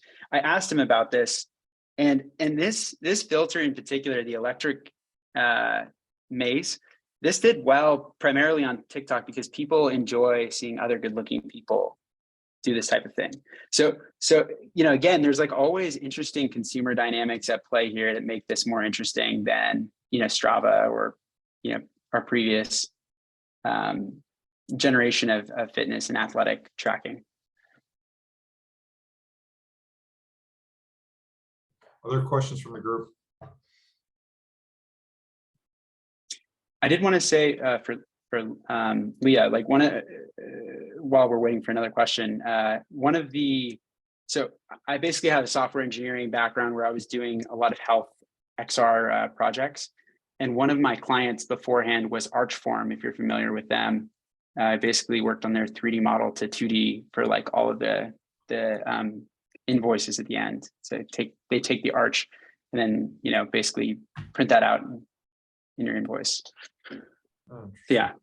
All right. Well, I'm going to ask one more, ask you to expand on one area that I found really compelling, which is your use of Discord to sort of drive that exponential growth.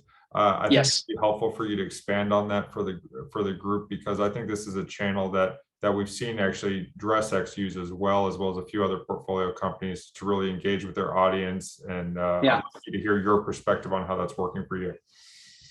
Yeah. So I mean, so in terms of historically speaking, with us starting our community on Discord in the first place, we built this bot to promote repeatable retention, product-led retention for our own community at YUR. And that community is 13,000 people. But you know, when you really look into community science, there's an inverse correlation of closeness as you scale the number of people in the community. And so you want, what I'm describing is what you want, which is the whole benefit of a community is when people talk among themselves. And so with that in mind, last year, by spinning out the bot and then Discord coming up with its own app directory, you can have PLG where folks see it as an authority bot driving a very unique valued experience. Instead of it being content moderation for Discord, I'm describing this as one of the first fitness and health bots for Discord. And it is the largest one right now. And so that's been about 1 to 2%, you know, churn on a rolling 7-day basis. And I think that's because most Discord moderators don't kick bots until somebody comes in and does a cleanup. So it's very good for PLG growth, very good for PLG retention. And I'll have to sync up with you because I want to swap notes with DressX as well. One point about monetization is that what we're doing is we're leveraging the free user act and the free user retention, but we have a reverse trial methodology where we want the new moderator in the community to feel like they're getting the value from it first. And then once the trial expires, we add the friction of putting their credit card on file, and there's 3 tiers for subscription. That makes sense. All right. I know we're nearing the end, guys, but let's get one question so I can not end on me asking a question, please.